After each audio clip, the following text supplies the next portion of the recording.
Every thought you think of comes out of your mouth. What's new? What's the deal? Where do they come from? Do you ever think what you don't say? Probably not that much. Probably not that much. Probably not this time. When you could think ahead, the special souls are dead. What's the world got in store? Could you talk some more? I don't care what you say, so tell me it's okay. I don't want to know, just don't think about it.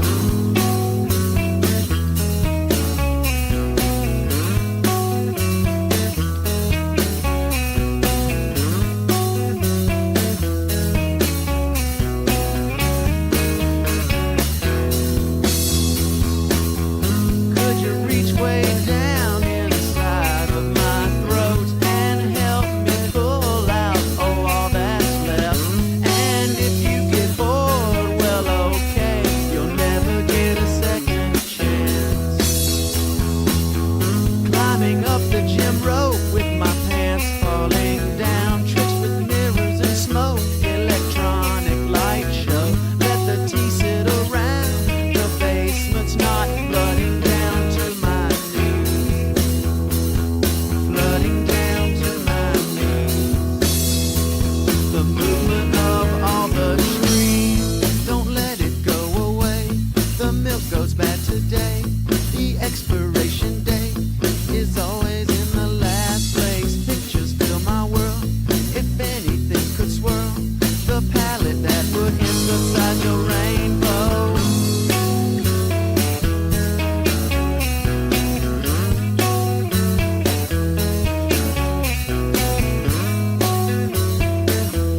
I am the devil.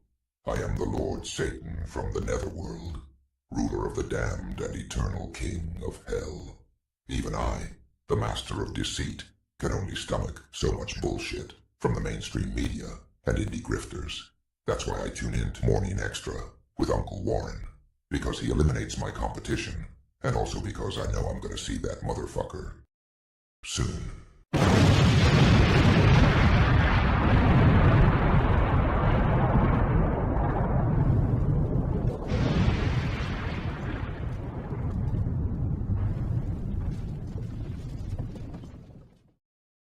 Deo, Deo.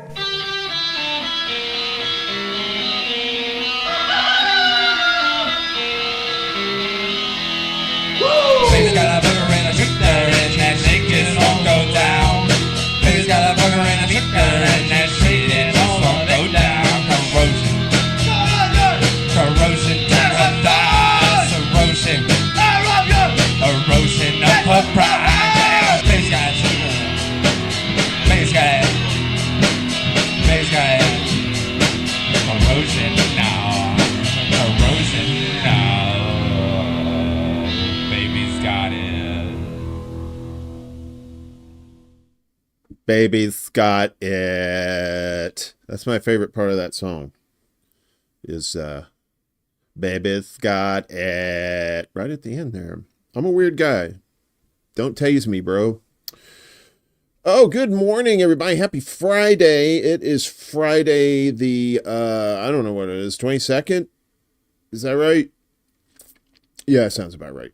I'm not calendar man, so I don't really, follow that stuff very much. I don't follow trends, like days following one right after another. What's that about? We got Max Sargent in the house.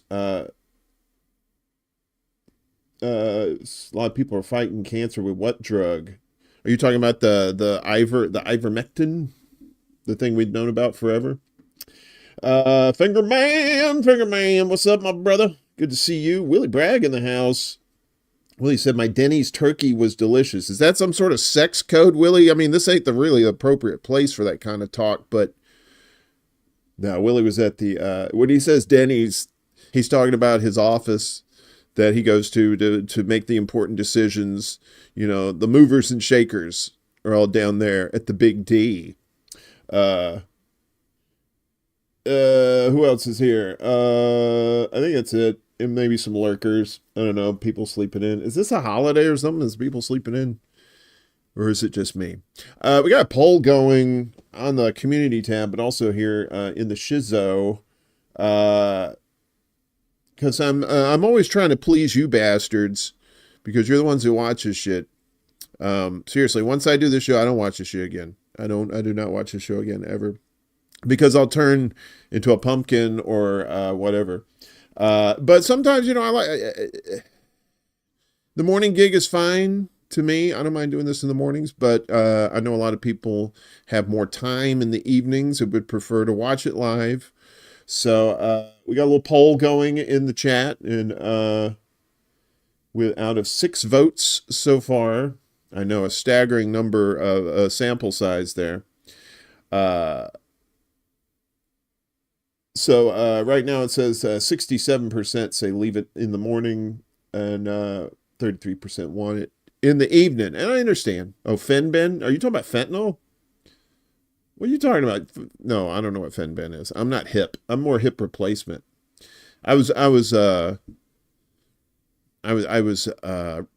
reminded by a younger person recently that I'm old, because I'm in my 50s. So I guess I am old. Peace stuff. What's up? We are still here. Scott Ritter says it's all over in 72 hours with Biden. Who knows what that motherfucker's going to do? I mean, right? He's not running for re-election anymore. And he's got about a month and change. Well, actually, probably about 2 months left. A little less. He's already okayed long-range missiles for Ukraine to use. And that was pretty much the big trigger for World War III. So, who knows? I'm crazy. Anyway, we should get on to the business at hand. But first, of course, our friend Chanda Masta is dealing with lung cancer. And, of course, as we all know, medical bills, even if you have insurance, are expensive as fuck, particularly when you're having to deal with cancer and the various treatments and medicines that go along with that. It's not cheap. And Shanna's not a rich woman. So if you can, the GoFundMe link for her is down below. Oh, okay, Max. I'll talk about that in a second. So yeah, the link's down below. If you can't donate to her, that's fine. If you can share out the link, that works too.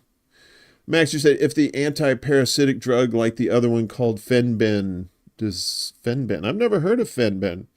I'll have to look that up. I'll have to increase my knowledge base. Sorry, OCD with the heads, this stuff, the headroom.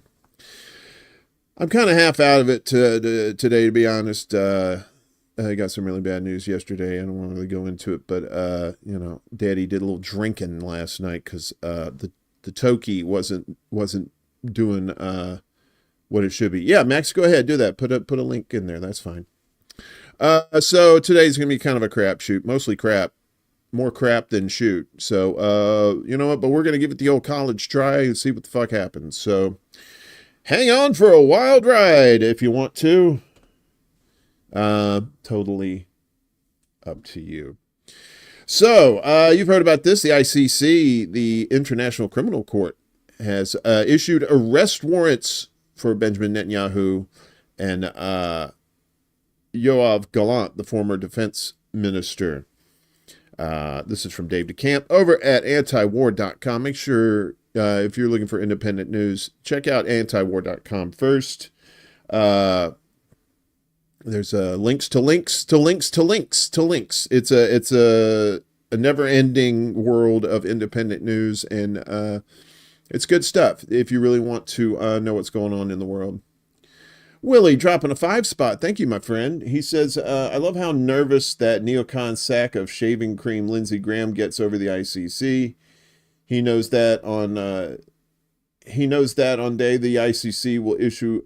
One day the ICC will issue an arrest warrant, probably for him. Yeah, America is next. I mean, he wasn't lying when he said that. He said, if they can do that to Israel, they can do that to us. Laws, yes, I got the vapors. Somebody get me a mint julep.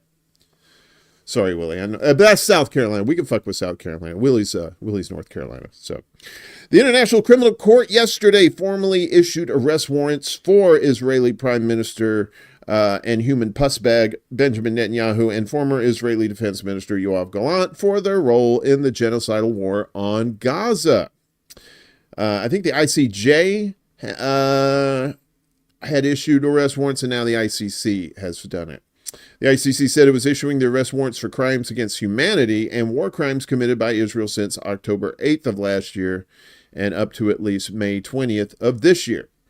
The court said it found reasonable grounds to believe Netanyahu and Gallant each bear criminal responsibility for the following crimes as co-perpetrators for committing the acts jointly with others: the war crime of starvation as a method of warfare, and the crimes against humanity of murder, persecution, and other inhumane acts. The ICC said the two Israeli leaders also bear criminal responsibility as civilian superiors for the war crime of intentionally directing an attack against the civilian population. Lindsey Graham might drop the soap and like it. Yeah, I know, right? If he was in prison. The court said Netanyahu and Gallant intentionally and knowingly deprived the civilian population in Gaza of objects indispensable to their survival, including food, water, and medicine and medical supplies, as well as fuel and electricity. The ICC also announced it was issuing an arrest warrant for Mohammed Diab Ibrahim al-Masri, known as Mohammed Deif. Mohammed Deif, D-E-I-F, Deif Comedy Jam. Israel claimed to have killed Deif in a strike on a tent camp that killed nearly 90 Palestinians, but Hamas has said he's still alive. Deif is the head of Hamas's military wing known as the Al-Qassam Brigades. The ICC initially sought warrants for Hamas leaders Yahya Sinwar and Ismail Haniyeh, but they have both been killed by Israel. So they already got those guys. The court said it was seeking the warrant for Deif for alleged crimes against humanity and war crimes committed on the territory of the State of Israel and the State of Palestine from at least October 7th, 2023. The charges against Deif are related to the conduct of Hamas fighters in Israel during the October 7th attack, the taking of hostages, and the treatment of hostages. Notably, the court does not allege any sexual violence occurred during the October 7th attack, despite claims of mass rape from U.S. and Israeli media. The court does say there's evidence sexual violence and rape was committed against Israeli hostages in Gaza. The ICC said it found reasonable grounds to believe Deif is responsible for the crimes against humanity of murder, extermination, torture, and rape and other form of sexual violence, as well as the war crimes of murder, cruel treatment, torture, taking hostages, outrages upon personal dignity. Outrages upon personal dignity. Oh wow, that's new. And rape and other forms of sexual violence. I already thought they said other rape. The warrants mean that Netanyahu, Gallant, and Deif could be subject to arrest in the more than 120 countries that are a party to the ICC. While the ICC went after both Israel and Hamas leadership, Netanyahu accused the court of making an anti-Semitic decision. Well, technically, he's not wrong because if they're talking about Deif, who's a Semite, maybe this is an anti-Semite thing. I'm stretching, of course, that's not what this means. The U.S. also rejected the warrants. It says U.S. officials are implicated due to all the support and military aid the U.S. has provided to Israel to help it carry out war crimes and crimes against humanity. That's right, the enablers, as it were. The United States fundamentally rejects the court's decision to issue arrest warrants for senior Israeli officials. We remain deeply concerned by the prosecutor's rush to seek arrest warrants and the troubling process errors that led to this decision, said a spokesperson for the White House National Security Council. The U.S. has been putting significant pressure on the court to abandon the warrants against Israeli officials, but the campaign didn't work. Congress may now advance bills to sanction the ICC. Here we go. And this is when it becomes bipartisan fuckery. In response to the warrants for Netanyahu and Gallant, Senator Tom Cotton of Republican out of Arkansas reminded the ICC that the U.S. has a law on the books that authorizes the use of force against the Hague-based court to free any U.S. or allied government officials or service members, nicknamed the Hague Invasion Act. So, the use of force against a court. Wow. What the fuck? Yeah. The ICC is a kangaroo court, and Karim Khan is a deranged fanatic, Cotton wrote on X tweeters, referring to the ICC's top prosecutor. Woe to him and anyone who tries to enforce these outlaw warrants. Let me give them all a friendly reminder. The American law on the ICC is known as the Hague Invasion Act for a reason. Think about it. Ding. Later in the day, President Biden released a statement slamming the ICC. He released a statement somebody wrote. It wasn't him. The ICC issuance of arrest warrants against Israeli leaders is outrageous. Let me be clear once again. When were you clear the first time? Whatever the ICC might imply, there is no equivalence. None between Israel and Hamas. We will always stand with Israel against threats to its security. Yeah, so, that the fuckery was going to be afoot there. So, how the world's reacting to this, you might be surprised. So, like we said, the ICC issued those arrest warrants. The court said yesterday there were reasonable grounds to believe Netanyahu and Gallant intentionally and knowingly deprived the civilian population in Gaza of objects indispensable to their survival. ICC, so we'll get to the responses here in just a second. ICC prosecutor Karim Khan first applied for the warrant 6 months ago in August. Khan on, called on the court to make a decision, saying any unjustified delay in these proceedings detrimentally affects the rights of victims. Since the decision was announced, Israeli officials have slammed the warrants, with Israeli Transportation Minister Miri Regev referring to them as modern anti-Semitism in the guise of justice. Well, obviously, Israel's not too pleased with this, so Netanyahu's office rejected the decision, described the move as anti-Semitic in a statement. Israel rejects with disgust, blah, blah, blah, blah. So Gallant said in a statement that he was proud of the privilege he had in leading Israel's security and defense systems during a time of war, adding that Israel will continue this war until all of the objectives are met. Of course, because you're psychopaths. So Hamas. Let's take a look at Hamas. The group welcomed the decision to issue arrest warrants for Netanyahu and Gallant, calling it an important step towards justice. It's an important step towards justice and can lead to redress for the victims in general, but it remains limited and symbolic if it is not supported by all means by all countries around the world, Hamas Political Bureau member Bassem Naim said in a statement. Hamas also called on the ICC to expand its scope to other Israeli officials. The group did not mention the warrant for Deef. People in Gaza reporting in central Gaza, Al Jazeera's Hani Mahmoud said that the residents remain skeptical. It is taken with a little bit of skepticism. Again, we know the unwavering American support for Israel, so people are very suspicious of the outcome of this arrest warrant. They say that it might be challenged by the U.S. administration, whether it's the current one or the incoming one, which is also vowed to support Israeli officials. That's right. So when Trump comes in, it's probably going to be worse for Israel. For Palestine. It's going to be a lot better for Israel, if you can believe that. Palestinian Authority, which governs the occupied West Bank, said the ICC's decision represents hope and confidence in international law and its institutions. It urged ICC members to enforce a policy of severing contact and meetings with Netanyahu and Gallant. So in Argentina, Javier Milei said on Twitter that his country declares its deep disagreement with the decision. Of course, because they'd probably be next too. He wrote that the warrant ignores Israel's legitimate right to self-defense against the constant attacks by terrorist organizations like Hamas and Hezbollah.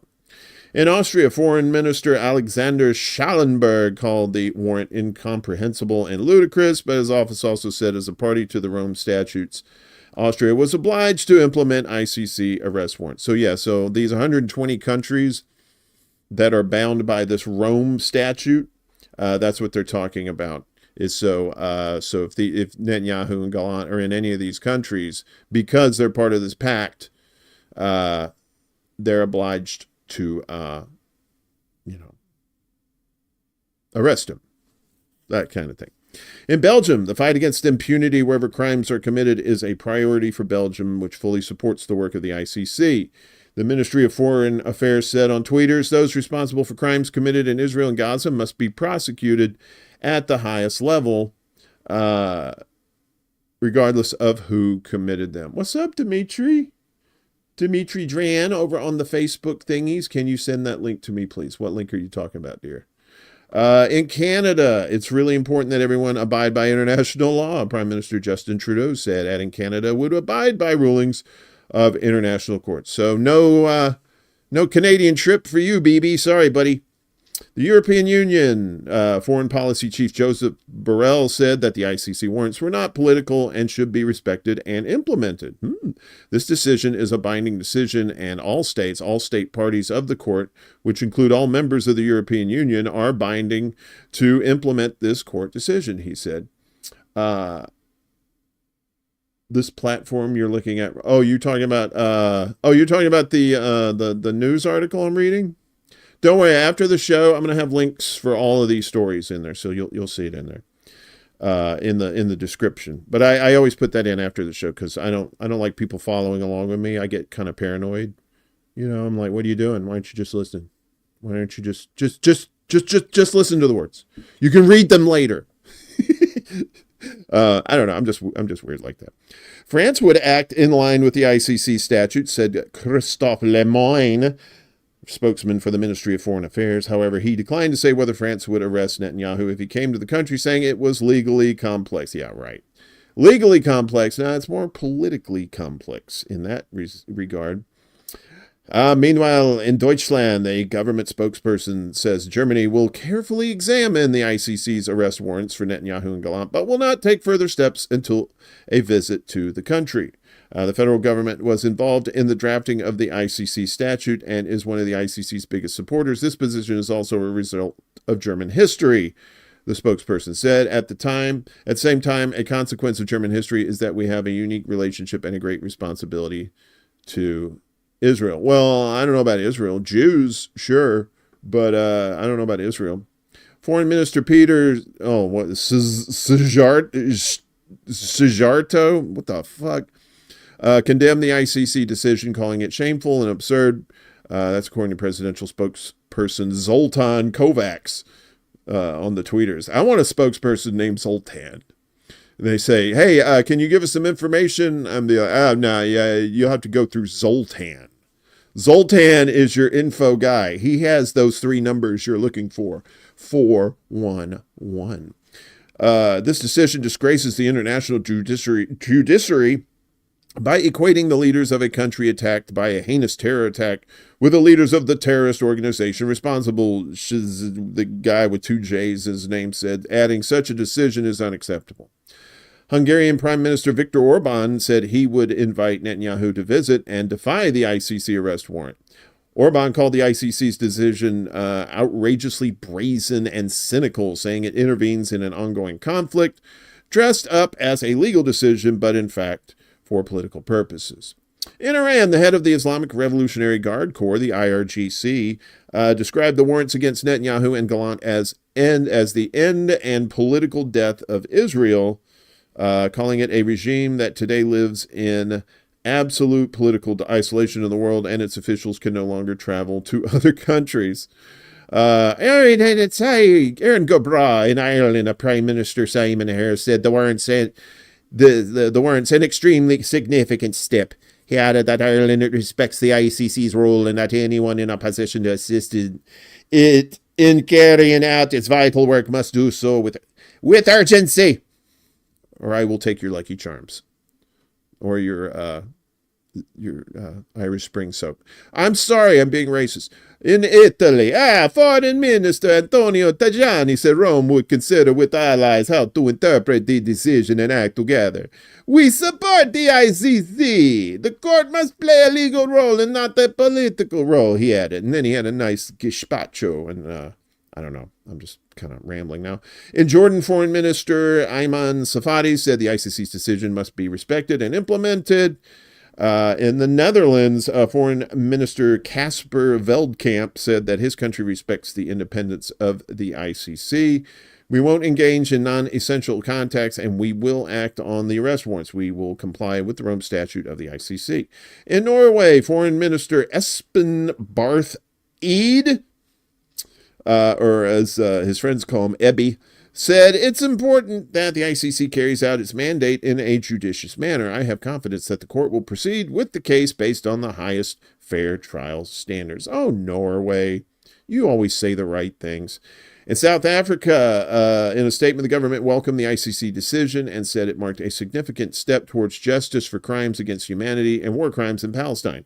South Africa reaffirms its commitment to international law and urges all state parties to act in accordance with their obligations in the Rome Statute. It said, we call on the global community to uphold the rule of law and ensure accountability for human rights violations. Ellen, my love, good morning, dear. How are you?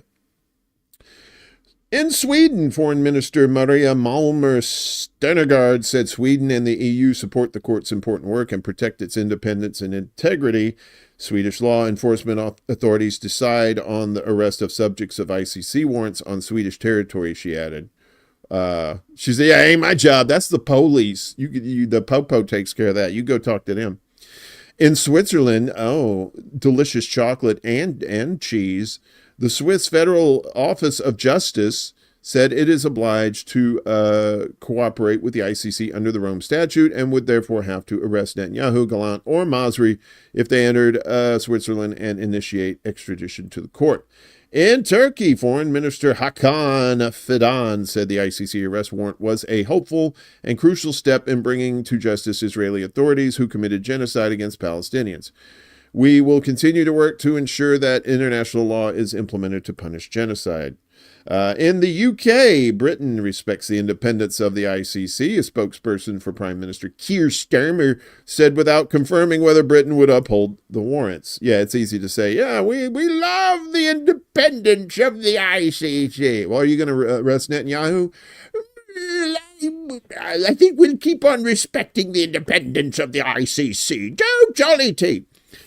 At the UN, Secretary General Antonio Guterres respects the work and independence of the ICC. That seems to be a trend. I respect the work and independence of the ICC. That's not like a affirming or denying what they're doing. Said his spokesman Stefan Dujarric when asked about warrants issued for Netanyahu and Gallant. Francesca Albanese, a UN Special Rapporteur on Palestine, called it a rare moment of euphoria. Ooh, my. I want to acknowledge the innumerable victims of too many wars on Gaza and the indomitable work of Palestinian HR organizations without whom the hope brought about by the ICC decision today would not have come. And, of course, the U.S., they're like, why are you being all mean to our girlfriend? Come on, man. She only cheats on people she doesn't like. Amnesty International says the human rights organization said on the tweeters that the wheels of international justice have finally caught up with those alleged to be responsible for war crimes and crimes against humanity in Palestine and Israel. There can be no safe haven for those alleged to have committed war crimes and crimes against humanity. And Human Rights Watch, the ICC arrest warrants against senior Israeli leaders and a Hamas official break through the perception that certain individuals are beyond the reach of the law. Well, apparently they are so far. Pretty sure the United States is going to help out with that too. But here in the United States, right over here across the lake, this little place called Michigan, mayor of Arab American capital says his city will abide by ICC warrant and arrest Netanyahu. Now, this America. Now, we up in America, they talking about it. This is from Yasmin El Sabawi. And what is this? Is this Middle East Eye? Is this Middle East? Why are you doing this to me? Yeah, this is Middle East Eye. Okay. The mayor of Dearborn, Michigan, home to the largest concentration of Arab Americans in the U.S., has said that local police would arrest Israeli Prime Minister Benjamin Netanyahu if he stepped foot in the city. Good morning, Choosy. Dang it, Uncle Warren. Do what you want. Just don't blame the Chicago fire on the Irish. It was the Jesuits. I thought it was the cow. Was the cow a Jesuit? I don't know how that works. I don't get in people's business like that. First off, I don't even know why Benjamin Netanyahu would want to go to Dearborn, Michigan. I mean, no offense to Dearborn. I'm sure it's a nice place, but it's a nice thing to say.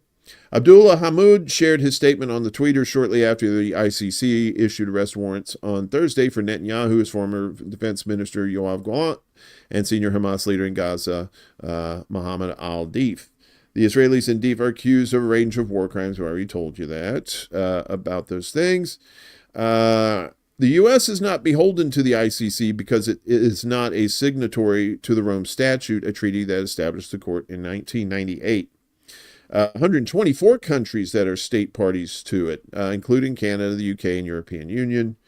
Dearborn will arrest Netanyahu and Gallant if they step within Dearborn city limits, Hammoud wrote.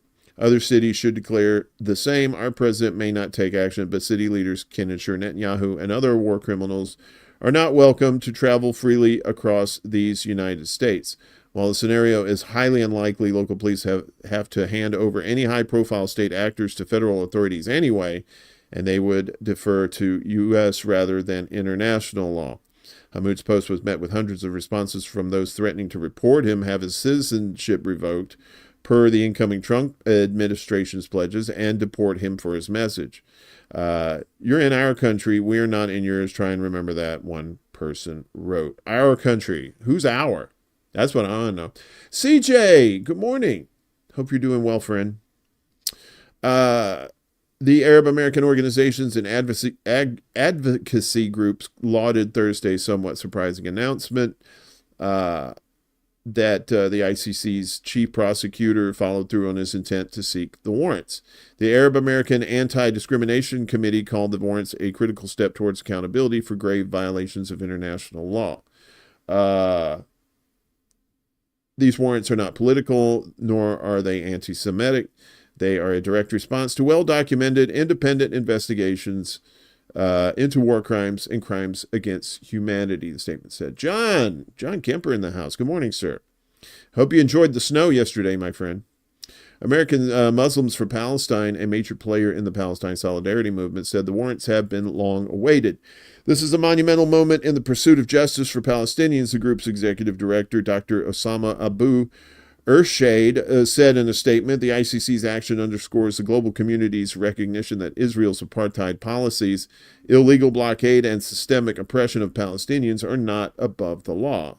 In its statement, the ICC's pre-trial chamber 1, a panel of 3 judges, said it had rejected Israel's appeals challenging its jurisdiction.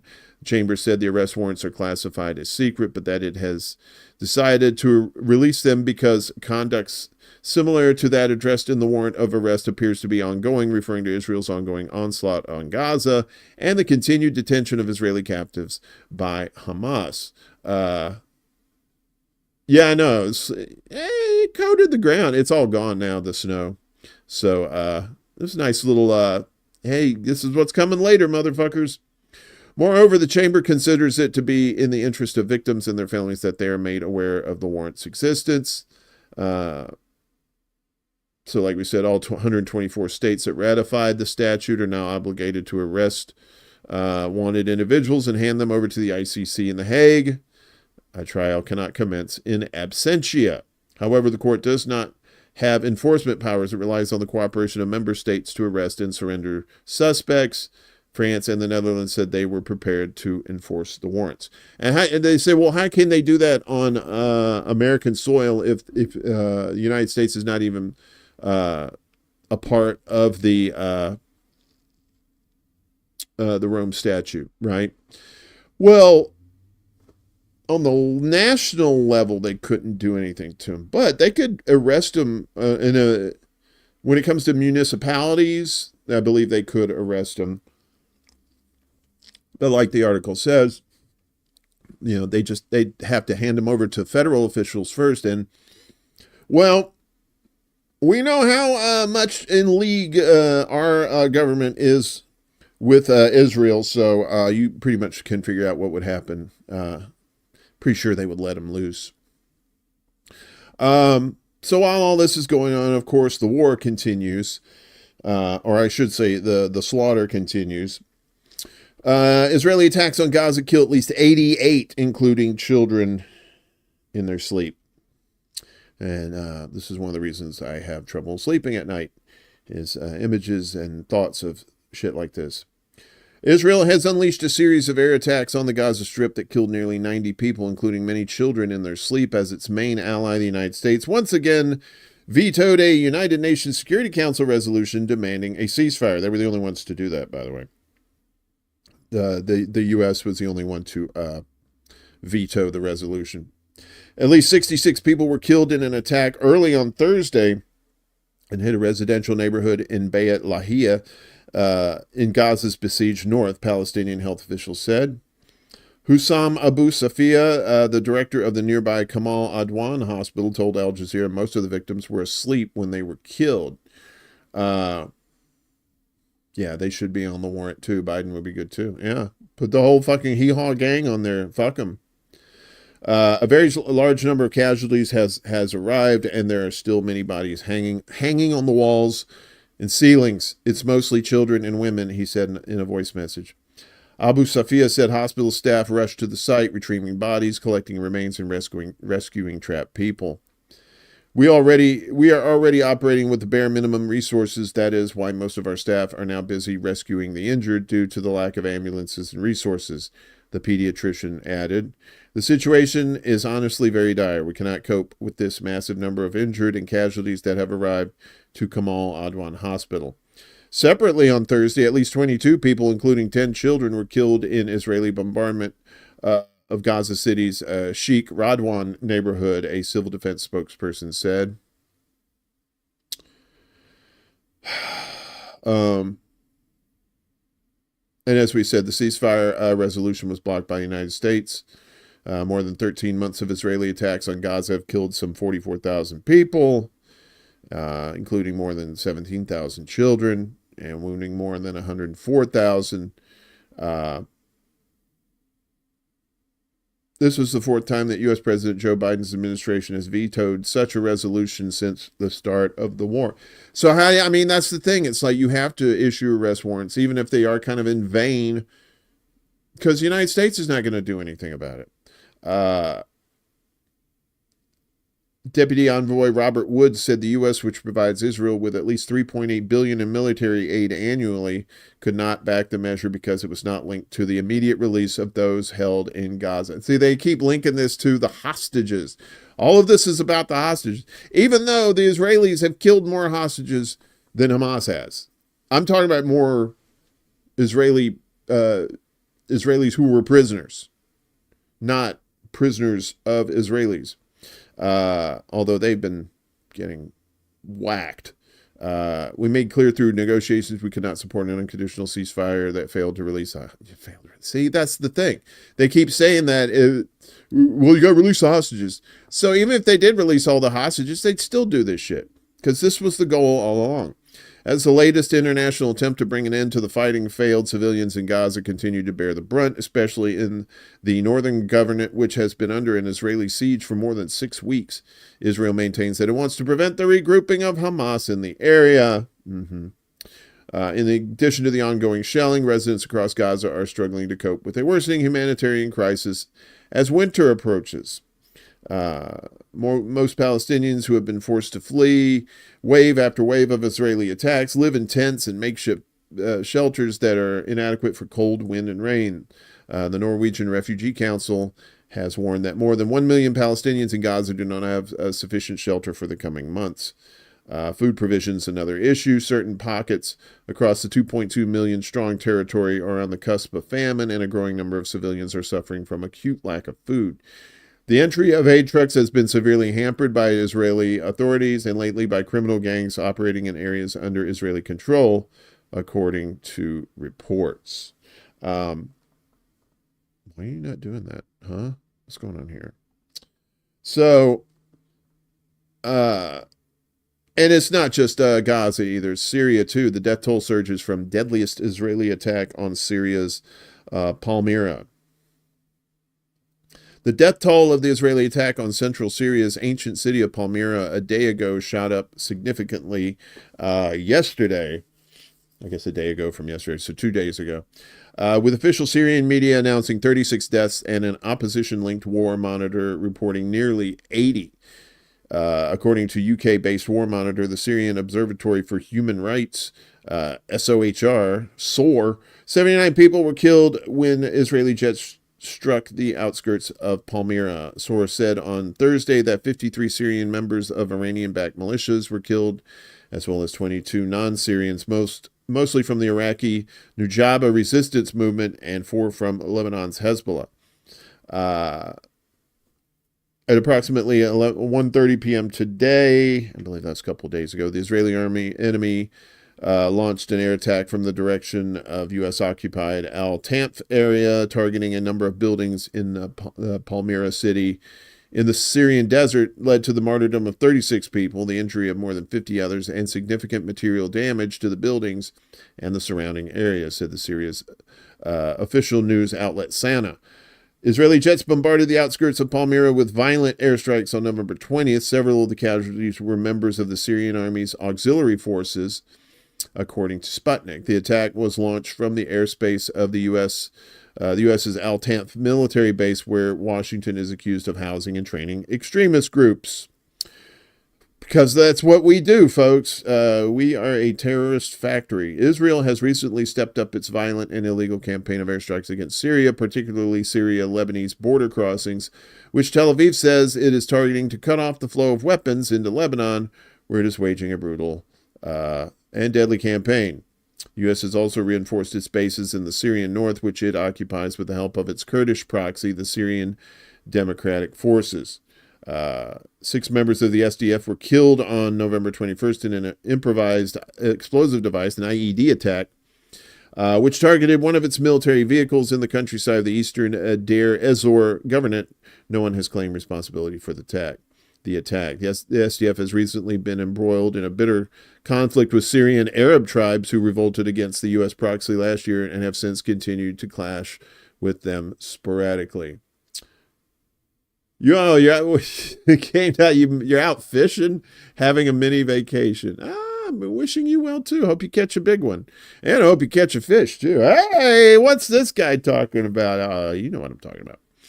Meanwhile, Hezbollah rockets are getting, they're like Leon. They're getting larger and could go farther, too. Hezbollah rockets reach beyond Tel Aviv, strike 2 bases for the first time. Look at those things.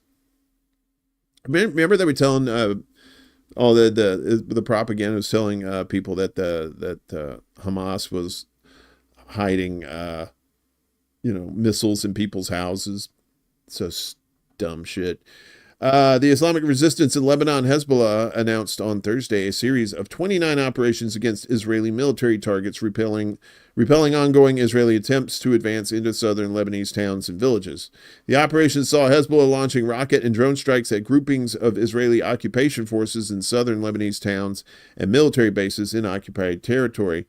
They also witnessed the resistance intercepting an Israeli Hermes 900 drone in the western sector's airspace with a surface-to-air missile, forcing it to retreat from Lebanese airspace. The Islamic Resistance commenced its operations at 6 a.m. local time with an aerial attack with a swarm of one-way drones targeting the Haifa naval base, housing missile boats and submarines located 35 kilometers from the Lebanese-Palestinian border, north of occupied Haifa. The group said its fighters targeted at 7:30 a.m., a grouping of Israeli forces east of the town of Kiam with a barrage of rockets. An hour later, Hezbollah fighters launched 2 separate rocket attacks targeting groupings of Israeli occupation troops north of the Israeli Kfar Yuval settlement and east of the southern Lebanese town of Kiam. At noon, resistance fighters, there's a timetable. At noon, resistance fighters targeted for the first time the Hastor Air Base, a major air wing with reconnaissance and combat squadrons, 150 kilometers from the Lebanese-Palestinian border, east of occupied Isdud. Later, Hezbollah said it targeted also for the first time the Israeli Early Warning Post, a key intelligence collection center for the Golan Division 210, on Mount Hermon in the occupied Syrian Golan. The Islamic Resistance reiterated in its statements that its operations are in support of our steadfast Palestinian people in the Gaza Strip in solidarity with their honorable and courageous resistance and in defense of Lebanon and its people. So you and I and some of us may have, when it comes to Bernie Sanders, over the last 8 years, really, if you think about it, he's been such a huge disappointment. And you say, well, why are you talking about politics? Warren, electoral politics is bullshit. Well, I was talking to some people about this yesterday, and apparently some sort of, vote that doesn't really, what do they call that? It's kind of like grandstanding, I guess. Anyway, let's get to the story. So the Senate votes down Bernie Sanders' efforts to block weapons deal for Israel. The Senate on Wednesday night voted down resolutions introduced by Senator Bernie Sanders to block several weapons transfers to Israel, but the effort received more support from Democrats than expected. I want to talk about that in a second. 18 senators, Sanders, Senator Angus King, and 16 Democrats, Angus King's an independent from Maine, voted in favor of the first resolution that would have blocked the transfer of 120 millimeter tank shells to Israel. 79 senators voted against the resolution, including Senator Rand Paul, who opposes U.S. military aid to Ukraine and previously joined efforts against weapons transfers to Saudi Arabia that supported its brutal war in Yemen. But to say that, come on, that's Saudi Arabia. That's Ukraine, They don't need the weapons, but the Israelis, we really got to get them to them. The second resolution to block 120 millimeter mortar rounds for Israel failed in a vote of 19 to 78. The third resolution, which would have blocked a JDAM bomb kit shipment to Israel, failed in a vote of 17 to 80. The White House came out struggling against the resolutions, as we told you about that, putting out talking points that claimed any senator who voted to block the arms shipments to Israel would be helping Hamas. See, that's right. That's kind of like, well, if you're not going to vote for Kamala, then you must be for Trump, right? That's how they do it. They if you're not for something, if you're not getting support, they deflect and they say, oh, well, you must be this. It's the same strategy over and over again. I don't understand why people haven't figured this out yet. Disapproving arms purchases for Israel at this moment would put wind in the sails of Iran, Hezbollah, and Hamas at the worst possible moment, the Biden administration said. A day earlier, Sanders and his co-sponsors, Peter Welch, Jeff Merkley, and Chris Van Hollen, gave a press conference where they explained their reasoning for wanting to block the arms transfers, pointing to the starvation of Palestinians and atrocities being committed with U.S. weapons. Sanders said U.S. military aid to Israel was illegal due to U.S. foreign assistance laws that prohibit providing weapons to countries that intentionally blockade or commit human rights violations. Israel is clearly in violation of these laws, Sanders said. Under these circumstances, it is illegal for the U.S. government to provide them with more offensive weaponry. Joint resolutions of disapproval are Congress's tool to enforce these laws. Yeah, but it's all performative, Bernie, and you knew this too. And you're taking this vote now after the election? Come on. I guarantee you, if they would have tried to do this before the election, it would have been him, maybe Angus King, and a couple other people. But that's it. So then, of course, and people are saying, "Oh, well, look at this. This sends a message. See that they're trying to help us." No, they're not. It's all part of the theater. It's all part of the campaign. I mean, Bernie could have done a whole bunch when he had the power to do it, but he chose not to, and here we are today. So his words ring hollow, and people who want to say, oh, well, Bernie's got the answers, Bernie's got this. No, fuck you. Bernie doesn't have shit, and you're just enabling an old enabler, basically. So, but the U.S. House does pass a bill targeting charities and pro-Palestine groups, though, so at least they got that done. Good job, boss. The U.S. House of Representatives passed a bill that would grant the Treasury Department the power to revoke the tax-exempt status of any nonprofit it deems to be a terrorist-supporting organization. Now, remember, with the after 9/11, you could just be called a terrorist and sent to Guantanamo, no trial, anything like that.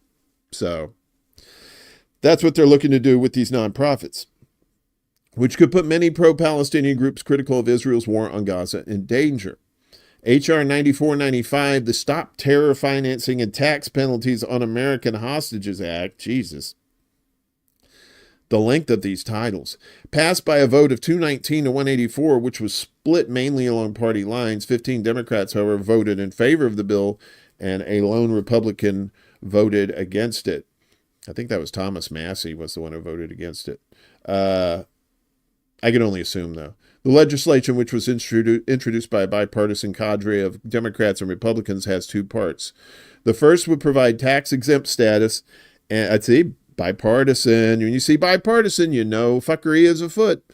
The first would provide tax-exempt status and relief for American hostages being held abroad. The second part would give the Treasury Secretary the authority to issue notices to organizations, with the intent being to label them terrorist-supporting groups. Any group that has received this notice could file an appeal. However, the law gives the U.S. Treasury Department the power to issue these designations without explaining its reasons for doing so. The bill's passing was immediately condemned by civil liberties groups, which warned that it could be used to go after pro-Palestinian groups in the U.S., as well as any groups working to facilitate aid into Gaza, where Israeli forces have been overseeing a devastating war that has killed tens of thousands of Palestinians since last year when the war on Gaza broke out.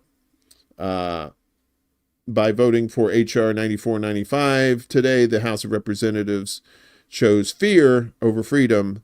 Kia Hamadanchi, senior federal policy counsel at the American Civil Liberties Union, said in a statement shared with Middle East Eye, after over 100 years of defending civil liberties in this country, we know that the American people won't sit quietly as politicians try to ram through anti-democratic legislation like this one. Oh, that's so sweet, ACLU, that we know that the American people won't sit quietly.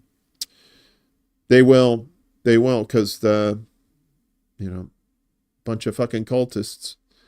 The bill now heads to the Senate, where it could fail to pass, with the Democrats enjoying a slim majority in the upper chamber. However, if it does fail, the bill could return in 2025 under Donald Trump's Republican presidency, which is probably more what's going to happen, coupled with a Republican majority in the House and Senate. So, so if they don't, even if it doesn't pass now, they'll just bring it up again next year once Trump's in, and the House and Senate are GOP run, and last time we saw that,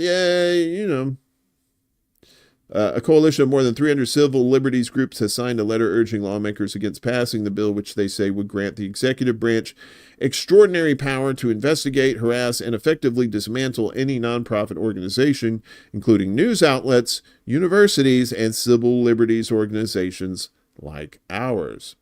I don't know where Miguel is. I hope he's okay. Maybe he's on vacation too. I know Game.film said he's out fishing. Maybe Miguel's out fishing too.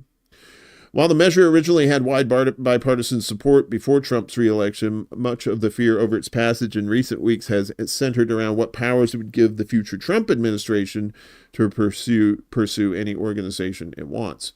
The bill's original version passed the House in April by a vote of 382 to 11. However, the measure's core focus has been the movement building and organizing around the issue of Palestinian rights.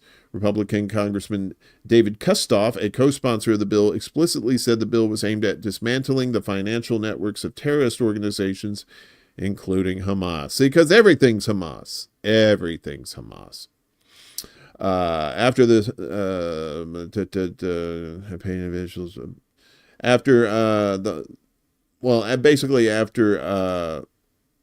October 7th of last year, many U.S. lawmakers have painted individuals and groups protesting against Israel's war as supporting Hamas, a U.S. designated terrorist groups. So if you're protesting against something, that means you're protesting for something, right? Is that how that works? Tax-exempt charities operating in the U.S. are providing support, encouragement, and potential financing to Hamas and Hamas-affiliated groups, Republican Congressman Jason Smith said during a congressional hearing in November 2023 when he had AIPAC's dick in his mouth. Trump and his nominees for key cabinet positions have also repeatedly equated pro-Palestine protesters with sympathizing or supporting terrorism. Trump's pick for Director of National Intelligence, Tulsi Gabbard, has accused the hundreds of thousands of pro-Palestinian protesters in the U.S. as being puppets of a radical Islamist organization in an apparent reference to Hamas. Good old Tulsi, where have you been? Wow. I remember it wasn't that long ago. People were like, hey, Tulsi for president. Now Tulsi's checked out. So Russia said, it's find out time. Y'all were fucking around, and let me look at my watch. Oh yes, it's find out o'clock. Kiev says Russia launched first ICBM intercontinental missile attack against Ukraine, and here we go. What's the Joker meme? And here we go. I thought that looks like Yellowstone a little bit, right? With the hot, bubbly springs and stuff. Ukraine says Russian forces have launched an intercontinental missile in their first such attack against the country. What? Why we get it? Ukrainian asshole Volodymyr Zelensky said yesterday that Russia launched an ICBM overnight at one of its cities. Today, it was a new Russian missile. All the parameters, speed, altitude, match those of an intercontinental ballistic missile, Zelensky said in a statement on social media. All expert evaluations are underway. But I guess long-range missiles into Russia is fine. That's okay. Zelensky did not provide any proof that an ICBM was used in the attack on the central city of Dnipro, apparently armed with conventional warheads. If his claim is confirmed, it would be the first time Russian forces have used such a weapon in the war. Two American government sources told U.S. media the missile fired by the Russian forces was an intermediate-range ballistic missile, or an IRBM, an URBM. The alleged attack comes in a week when tensions have repeatedly soared as the Biden administration lifted the prohibition to use long-range missiles, like we said, inside Russia, and the Kremlin lowered its threshold for launching nuclear weapons. Earlier on Thursday, Russia said it shot down 2 British-made Storm Shadow cruise missiles fired from Ukraine. Air defense systems shot down 2 UK-made Storm Shadow cruise missiles, 6 US-made HIMARS rockets, and 67 fixed-wing drones, the Russian Ministry of Defense said.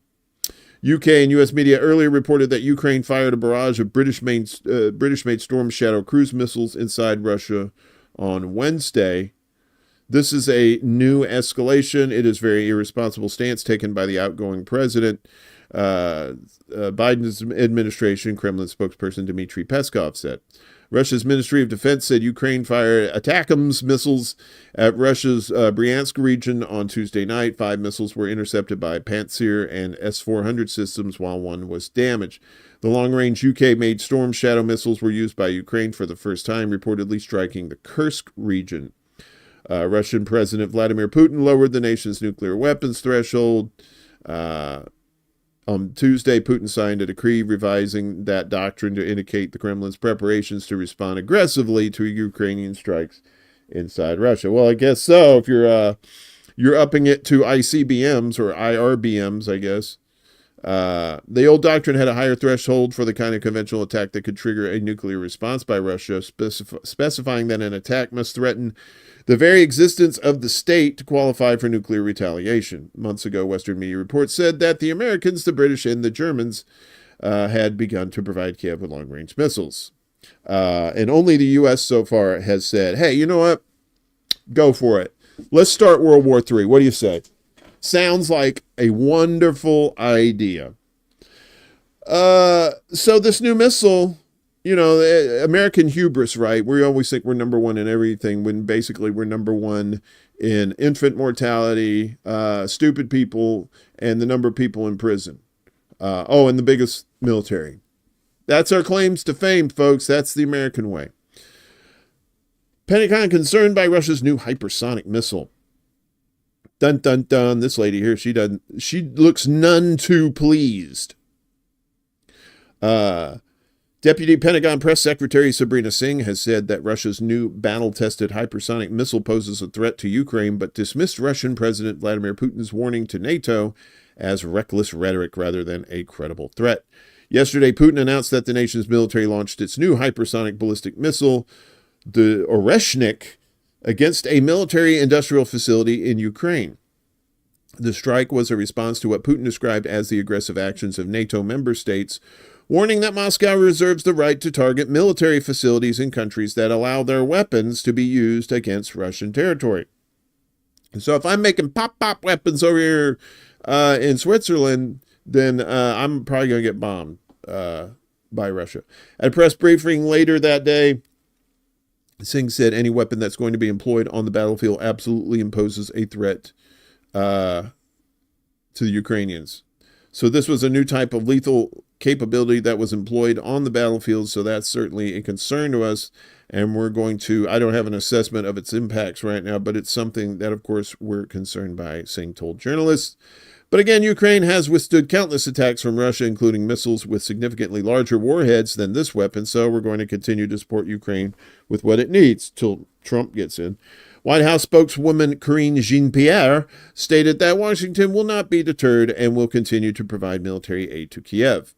Earlier this week, Putin ordered the enactment of the country's new nuclear doctrine, which we told you about, in which the attack, if you attack Russia with non-nuclear weapons, or if an attack against Russia by a non-nuclear country backed by a nuclear power should be considered a joint attack by both. So no more proxies. Russia's saying, we're cutting out the middleman. We're coming after everybody.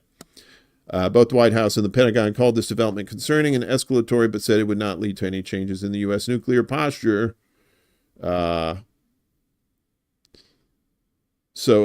U.S. President Joe Biden authorized the use of American-made ATACMS for strikes against Russia's pre-2014 borders. Inside Russia's pre-2014 borders for the first time this week, although Washington has yet to officially confirm this. He also reversed his own policy against supplying Ukraine with anti-personnel landmines as part of a broader effort to bolster Kiev before President-elect Donald Trump takes office next year. So, yeah. Long-range missiles, aces. These IRBMs... Yeah, ew, steam comes out.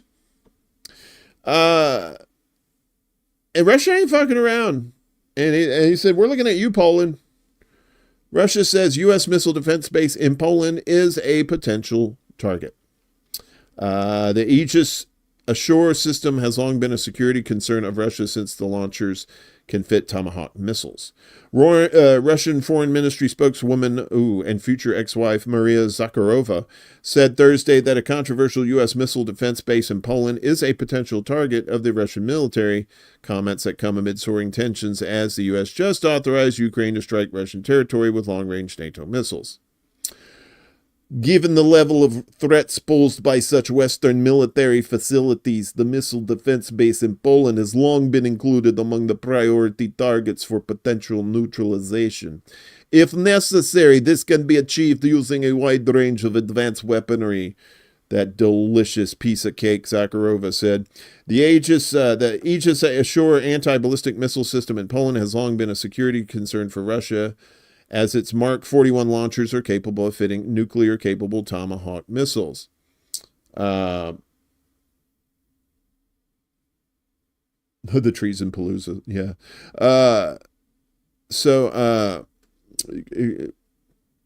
Let's see. Whichever range so these missiles have a range of 1,000 miles. A land-based version of the Tomahawks was previously banned by the Intermediate Range Nuclear Forces, the INF Treaty, which the U.S. withdrew from in 2019. The U.S. just recently opened the Aegis Ashore base in Poland, and NATO formally took control of it on Thursday. The integration of the Aegis Ashore system into NATO's defense network underscores our collective commitment to ensuring the security of all allies. U.S. Air Force General James Hecker, the head of NATO's Allied Air Command, said at a ceremony formalizing NATO controls on the base. Zakharova said the establishment of the base follows a series of deeply destabilizing actions by the Americans and their North Atlantic allies in the strategic sphere, and said the move aligns with the long-standing and destructive practice of advancing NATO's military infrastructure closer to Russia's borders. Her warning that Russia could potentially target the base comes after Russia updated its nuclear doctrine and all the shit we told you about. And as we said, Putin said that Russia has the right to strike the military facilities of countries that are supplying Ukraine with the missiles. That means us, too. It means the United States, too. And you say, oh, well, it's so far away. No, it's not. Russia's only 50 miles away from Alaska, folks. And that's just that way. They could send missiles over, the Arctic, and we get there a lot faster. So that's Dave DeCamp again from antiwar.com. And as most of us with common sense have feared that all this escalation going on could turn this into World War III. And sure enough, Putin is saying the same thing. The Ukraine conflict becoming global, according to the Russian leader. Russian President Vladimir Putin has confirmed that long-range missiles supplied to Ukraine by the U.S. and the U.K. have been used against targets within the internationally recognized territory of Russia. A volley of 6 U.S.-made ATACMS rockets was launched at Bryansk region on Tuesday, while a number of British-made Storm Shadow missiles were fired at the Kursk region on Wednesday. From that moment, the Ukraine conflict, previously provoked by the West, acquired elements of a global nature, just as we warned more than once, Putin said yesterday in a televised address to the nation. The U.S. and its NATO allies have previously stated they would allow Kiev to use their weapons, Putin said, noting again that such attacks could not take place without the participation of Western military personnel. The attack on the munitions depot in Bryansk was intercepted by air defenses, causing no casualties and only minor property damage. The second strike on a military command post in Kursk resulted in deaths and injuries among the security and support personnel. However, the command staff was unharmed and continued to manage the expulsion of Ukrainian invaders from that region of Russia, Putin said. In response to these attacks, Russia struck a Ukrainian military industrial site in using a new non-nuclear hypersonic missile dubbed Oreshnik. Hazel. I'm going to try and read this word. Dnepropetrovsk. Dnepropetrovsk. Man, give me Smith and give me Smith any day over that fucking boggle. That's a boggle word puzzle winner right there. The use of Western-supplied missiles is not going to change the situation on the ground, where Russian forces are advancing all along the front line and intend to achieve all their objectives, the president concluded. Well, another president, or another former president, I should say, is in a little bit of trouble down south in our global south. So, Brazilian police indict former president Jair Bolsonaro and aides over alleged 2022 coup attempt. He's like, me? What? Not coup here? What are you talking about? Brazil's federal police said Thursday they indicted former President Jair Bolsonaro and 36 other people for allegedly attempting a coup to keep him in office after his defeat in the 2022 elections. Police said their sealed findings were being delivered yesterday to Brazil's Supreme Court, which will refer them to Prosecutor General Paulo Gallant, who decides either to formally charge Bolsonaro and put him on trial or toss the investigation. Bolsonaro told the website Metropolis that he was waiting for his lawyer to review the indictment, reportedly about 700 pages long, but he said he would fight the case and dismiss the investigation as being the result of creativity. The former right-wing president has denied all claims he tried to stay in office after his narrow electoral defeat in 2022 to his rival, leftist president Lula. Bolsonaro has faced a series of legal threats since then. Police said in a brief statement that the Supreme Court had agreed to reveal the names of all 37 people who were indicted to avoid the dissemination of incorrect news. Dozens of former and current Bolsonaro aides also were indicted, including General Walter Braga Neto, who was his running mate in the 2022 campaign, former Army Commander General Paulo Sergio Nogueira de Oliveira, I butchered the fuck out of that name, Valdemar Costa Neto, the chairman of Bolsonaro's Liberal Party, and his veteran former advisor, General Augusto Heleno. Other investigations produced indictments for Bolsonaro's roles in smuggling diamond jewelry into Brazil without properly declaring them and in directing a subordinate to falsify his and others' COVID-19 vaccination statuses. Bolsonaro has denied any involvement in either. Another probe found that he had abused his authority to cast doubt on the country's voting system, and judges barred him from running again until 2030. Still, he has insisted that he will run in 2026, and many in his orbit were heartened by the recent U.S. election win of Donald Trump, despite his own swirling legal threats. But the far-reaching investigations already have weakened Bolsonaro's status as a leader of Brazil's right wing, said Carlos Melo, a political science professor at INSPER University in Sao Paulo. Bolsonaro is already barred from running in the 2026 election, and if he is convicted, he could also be jailed by then. To avoid being behind bars, he will have to convince Supreme Court justices that he has nothing to do with a plot that involves dozens of his aides. That's a very tall order. An indictment over the alleged coup attempt means the investigation has gathered indications of a crime and its author, said Eloisa Machado de Almeida, a law professor at Getulio Vargas Foundation, a university in Sao Paulo. She said she believed there was enough legal grounds for the prosecutor general to file charges. Bolsonaro's allies in Congress have been negotiating a bill to pardon individuals who stormed the Brazilian capital and rioted on January 8, 2023 in a failed attempt to keep the former president in power. Analysts have speculated that lawmakers want to extend the legislation to cover the former president himself. However, efforts to push a broad amnesty bill may be politically challenging, given recent attacks on the judiciary and details emerging in investigations, Machado said. On Tuesday, federal police arrested 4 military and a federal police officer accused of plotting to assassinate Lula and Supreme Court Justice Alejandro de Moraes as a means to overthrow the government following the 2022 elections.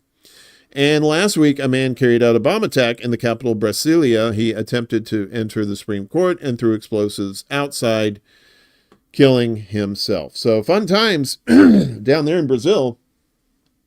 You know, down there, they just call it a wax, right? They don't call it a Brazilian. Brazilian is almost, it's almost like you're saying bazillion, like a made up, like very large number. Well, this was quick. So, human movie screen, Matt Gaetz, who was the Attorney General pick or nomination by Trump. Well, it was fun while it lasted. So Trump picks loyalist Pam Bondi for Attorney General as Matt Gaetz withdraws. Look at that giant forehead. I know I can't say anything. I don't know where Prop is. Prop paid me $20 in Canadian money the other day just so he can make fun of my forehead. And I said, I'm down. I mean, I'm not that proud of myself. I'll take $20. You want to make fun of my forehead? At least Matt Gaetz isn't even getting $20. People just talk about it all the time. U.S. conservative firebrand. That's what I hear. Firebrand. I think like flames are coming out of their mouth or something like that. Or they ate too much hot chili and it's coming out the other way. Matt Gaetz has announced that he is withdrawing from consideration for U.S. Attorney General following renewed focus on sexual misconduct allegations against him. Yeah, I forgot about those. Trump yesterday swiftly named Pam Bondi, a former Florida Attorney General, as his pick for top prosecutor following Gaetz' withdrawal. Bondi, who leads the legal arm of the America First Policy Institute think tank, is known as a staunch Trump ally and served on the president-elect's legal team during his first impeachment. How many impeachments did he have? Like 2 or 3, something like that? In a statement on social media, Gaetz, whom Trump had picked just over a week ago, said that he'd become a distraction. Gaetz, a divisive figure even within Trump's Republican Party, faced the prospect of opposition to his nomination in the U.S. Senate, where proposed cabinet members must pass a confirmation vote. There is no time to waste on a needlessly protracted Washington scuffle, thus I'll be withdrawing my name from consideration to serve as Attorney General. Trump's Department of Justice must be in place and ready on day one, the giant forehead said in a post on the tweeters and also on the billboard size head that Gaetz has, formerly known as Tweeter. I know that was out of context. I'm sorry. I remain fully committed to see that Donald J. Trump is the most successful president in history. Yeah. Gaetz' history of picking fights with high-level Republican leaders, coupled with allegations that he had sexual relations with a 17-year-old girl, a crime under Florida law, helped sink his chances. The high-level Republican leaders, when that's how we got Mike Johnson as House Speaker. So you can thank Gaetz for that shit. Gaetz has denied the allegations of sexual impropriety. Trump, who has signaled his intent to wield the power of the government against political opponents, said in a social media post that he was greatly appreciative of Gaetz' work. He was doing very well, but at the same time, he did not want to be a distraction for the administration, for which he has much respect. Everybody's talking about how he's doing this and doing this for me. They're doing it for Trumpy. They love Trumpy. Everybody loves Trumpy. They're doing their hands like this. These are like Illuminati signs too, by the way. Gaetz' past came under scrutiny in a sex trafficking probe by the DOJ that ended without charges against him last year. There he is. Look at that face. Not even his mother loves that face. I don't know. That's looked like AI or something. So there's this town in Canada that said King Charles, well, he can fuck all the way off. Yukon town up in Canada remains at a standstill over refusing mandatory oath to King Charles. There he is right there. There's Chucky. I'm a royal person. The council of a town in Canada's Yukon territory has been bureaucratically gridlocked for weeks due to newly elected members' refusal to take a mandatory oath of allegiance to King Charles III. The ongoing standoff, which could cost Dawson City's mayor-elect Stephen Johnson and the council their seats, reflects the British monarchy's troubled history with Indigenous peoples in Canada's northwestern region. The king serves as a head of the state who lives thousands of miles away and increasingly acts as a reminder of a history of violence and broken promises. Violence and broken promises, also known as a Dearman family reunion. In an interview with the Canadian Press, a Canadian national news agency headquartered in Toronto, Johnson said that he and the four-member council refused to take Canada's official oath to King Charles on November 5th because of the Crown's history with Indigenous peoples. Good for him. Johnson added that the council has been unable to carry out its municipal duties and is eagerly awaiting a response from the territory's Department of Community Services regarding its request for an alternative to the oath of allegiance. And granted, the person running the Department of Community Services up there is actually it's just a moose, and they put a feed bag around his neck so he'll stay in place. The territory is now reportedly reviewing the council's request to swear a different oath. We can't do anything legally required of us under the Municipal Act, so we are sort of kind of a council, and I'm sort of kind of the mayor. It's a bit of a sticky situation, the mayor-elect further said. I'm sure he's probably said it in a very charming Canadian accent. Back on October 15th, residents of Dawson City, known as the Paris of the North, voted to replace the town's mayor and council, marking the end of an administration mired in scandal and legal wrangling. According to Yukon's Municipal Act, or the act of me not being able to talk this morning, elected officials must take both an oath of allegiance and an oath of office. On November 5th, councilors took the oath of office, but have so far refused to swear or affirm they will be faithful and bear true allegiance to His Majesty King Charles III and his heirs and successors according to law. This is being done with no disrespect to His Majesty King Charles, and also we're not doing this to go rah-rah, look at us, to poke everybody across Canada to get rid of the crown. It was just something we wanted to do together to show solidarity in what we do here in this town, Johnson stressed. Under the Yukon's Municipal Act, if an individual elected to council fails to take the oaths within 40 days after the election, their election shall be considered null and void and their office vacant. That means Johnson and the council members are nearing a deadline of around December 10th. According to Yukon's Bureau of Statistics, Dawson City has a population of almost 2,400 people. We take the internet for granted a lot of times, not like legally and stuff like that, but I'm talking about like the actual physical conduits and cables and whatnot that the internet travels through to get to our homes, right? As one of the things that is being looked at are the undersea cables between the United States and Europe, and how those could be susceptible to, some sort of terrorist attack. So a U.S. agency votes to launch review, update undersea telecommunications cable rules.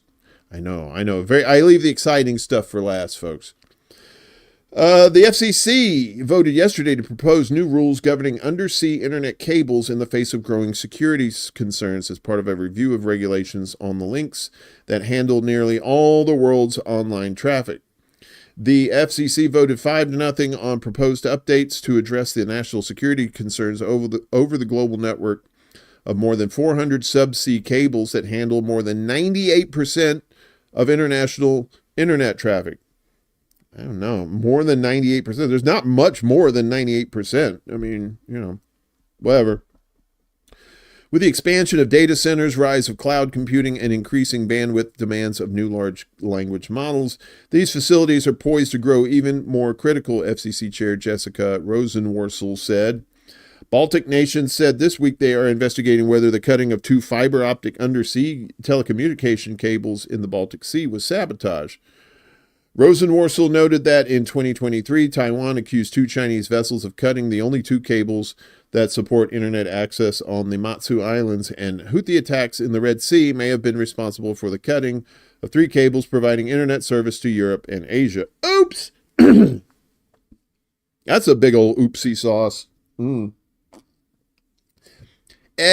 thought they were earthworms. I don't know. While the details of these incidents remain in dispute, what is clear is that these facilities with locations that are openly published to prevent damage are becoming a target, she said. The Chinese embassy in Washington said turning undersea cables into a political and security issue severely disrupts international market rules, threatens global digital connectivity and cybersecurity, and denies other countries, especially developing countries, the right to develop their undersea cable industry. I didn't know there was an undersea cable industry. That's great. Water doesn't exist. Hello, good to see you. So the FCC is conducting its first major review since 2001 and proposing to bar foreign companies that have been denied telecommunications licenses on national security grounds from obtaining submarine cable landing licenses. It also proposes to bar the use of equipment or services in those undersea cable facilities from companies on an FCC list of companies deemed to pose threats to the U.S. national security, including Hawaii ZTE 601.728.S. What the fuck is that? China Telecom and China Mobile. Look, from a marketing standpoint, guys, you really got to change this, because this is like that's no good. Just saying. FCC Commissioner Jeffrey Stark said the commission is considering whether to bar companies from getting undersea cable licenses that are on other lists, like the Commerce Department's consolidated screening list. China has made no secret of its goal to control the market and therefore the data that flows throughout the world, Stark said. Last month, a bipartisan group of 8 U.S. senators called on President Joe Biden to undertake a review of existing vulnerabilities to global undersea cable infrastructure, including the threat of sabotage by Russia and China, even though it's the Ukrainians, the United States, that blow up pipelines and stuff. Wait, what? The United States has for years expressed concerns about China's role in handling network traffic and potential for espionage. Since 2020, U.S. regulators have been instrumental in the cancellation of 4 cables whose backers had wanted to link the United States with Hong Kong. In June, the FCC advanced a proposal to boost the security of information transmitted across the internet after government agencies said a Chinese carrier misrouted traffic. And this is all well and good, since the cables are there now and we're using the cables.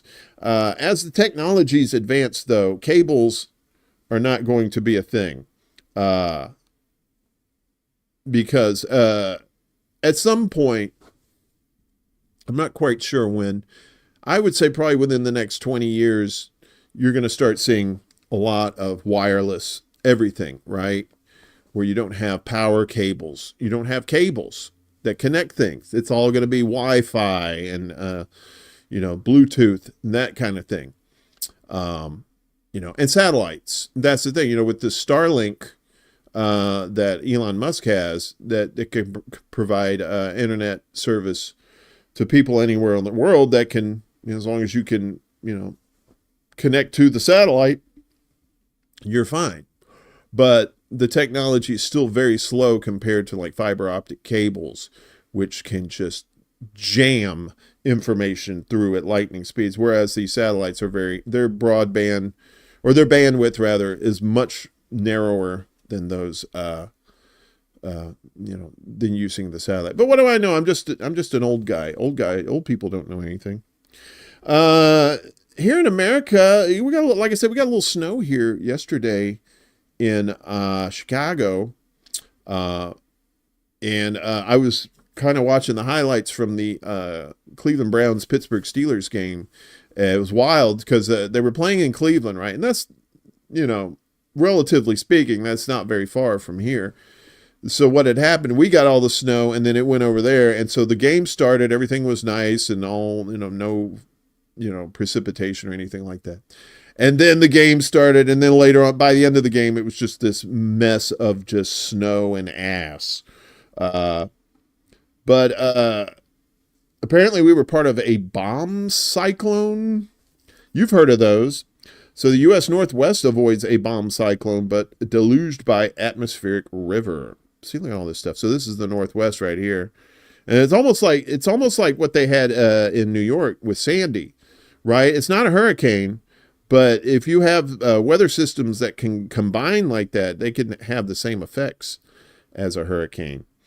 The northwestern U.S. avoided getting hit by a second bomb cycle yesterday when the storm's fury came up short of forecast, but an ongoing atmospheric river deluged Northern California with wind and rain. The first bomb cycle, in which rapidly dropping pressure produces hurricane-force winds and precipitation, pounded the region on Monday and Tuesday, killing 2 people and knocking out power to hundreds of thousands of people from Washington state to Northern California. Images of cars and houses crushed by fallen trees in Washington filled social media. A second bomb cyclone had been forecast to hit yesterday, but the storm's pressure failed to drop fast enough over a 24-hour period to earn the provocative designation, said Joe Wegman, a meteorologist with the National Weather Service's Weather Prediction Center. Even so, the low-pressure system produced more wind and rain. Northern California continued to be drenched by an atmospheric river on Thursday, creating hazards on roads and flood and wind alerts. Wind gusts of up to 65 miles an hour were expected yesterday, and risks of life-threatening flooding and mud and rock slides remained throughout the region. The Weather Service warned about 272,000 homes and businesses remained without power in Washington and Northern California on Thursday night, down from 600,000 on Wednesday. The windstorm and heavy rain also damaged the power system in Canada's Pacific Coast province of British Columbia. Oh, British Columbia. And cut power to some 225,000 customers on Tuesday night, according to provincial electricity provider BC Hydro. That was down to about 20,000 by last night. The storm did bring much needed rain, as much of Northern California has been experiencing abnormally dry conditions, according to the U.S. Drought Monitor.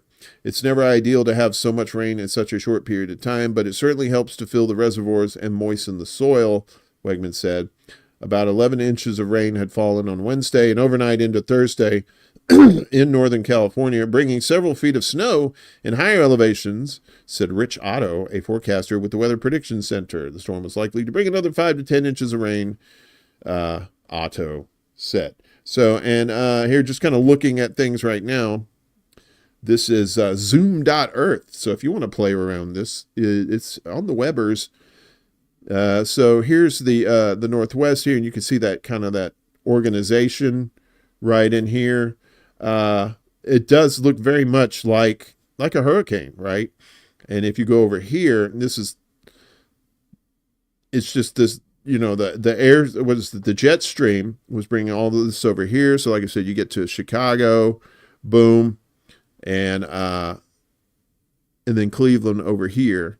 And that's where all the big snow and stuff was too.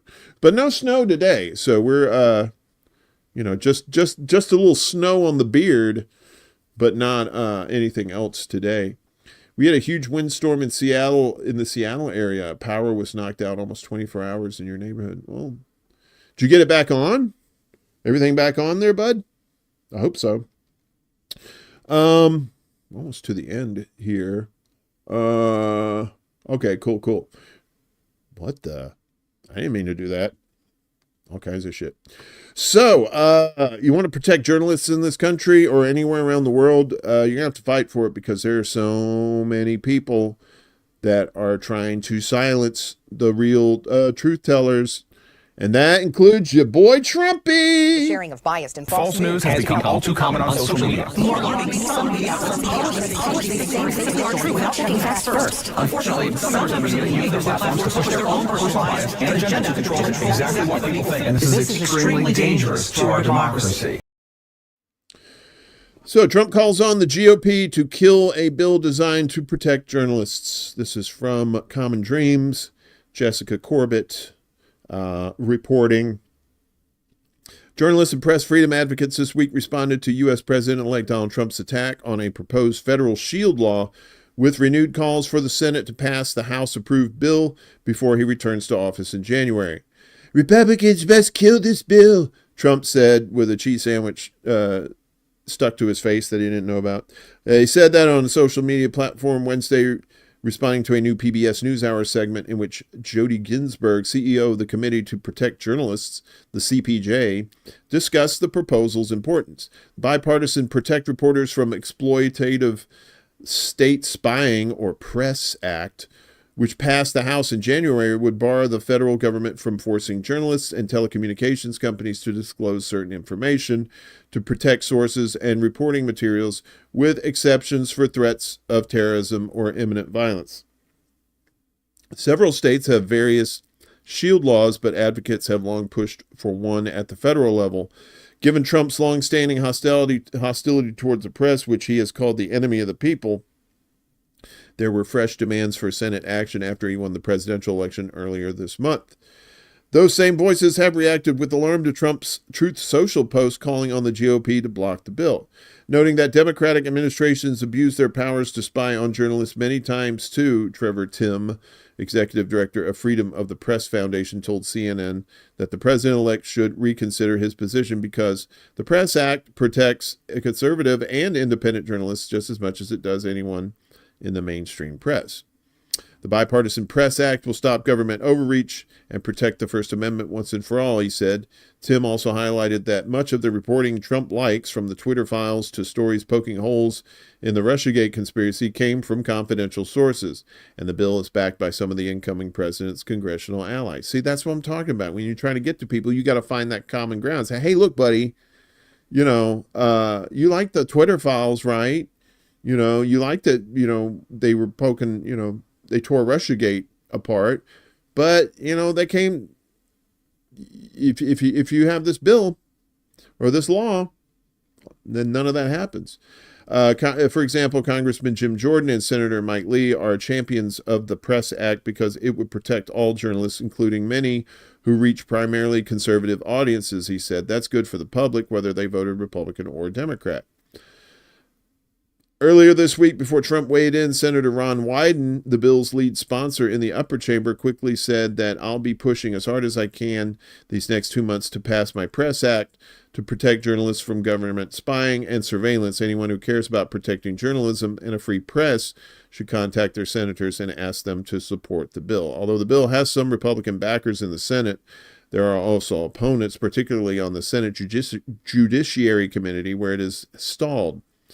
As the New York Times detailed Wednesday, the committee, under the leadership of its chairman, Senator Dick Durbin, Democrat of Illinois, has primarily been focused on approving as many of President Joe Biden's judicial nominees as it can before the session ends and Republicans take over leadership of the chamber next year. The bill has also run into skepticism from several Republican senators, which makes it harder to bring it up for quick passage or to attach it to some other bill like the Annual Defense Authorization Act.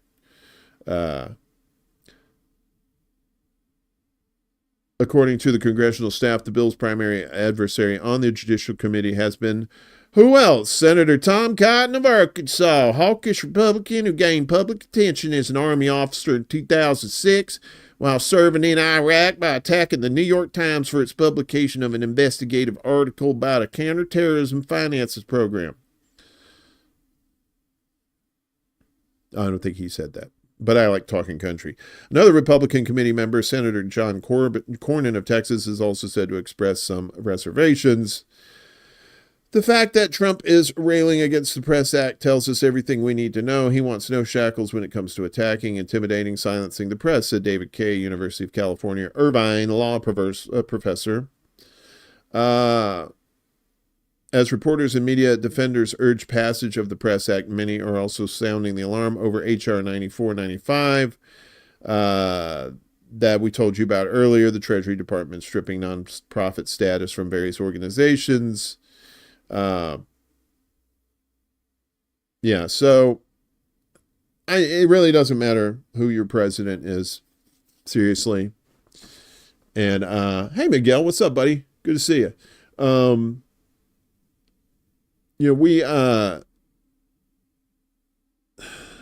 when you idolize these politicians, or when you idolize political groups, when you do any of that cultish shit, you're going to have shit where they're going to come in and try to use you to vote against, your own self-interests, right? Like, they will get you to vote away your freedom of speech if they could. Because, nobody wants to hear the truth these days.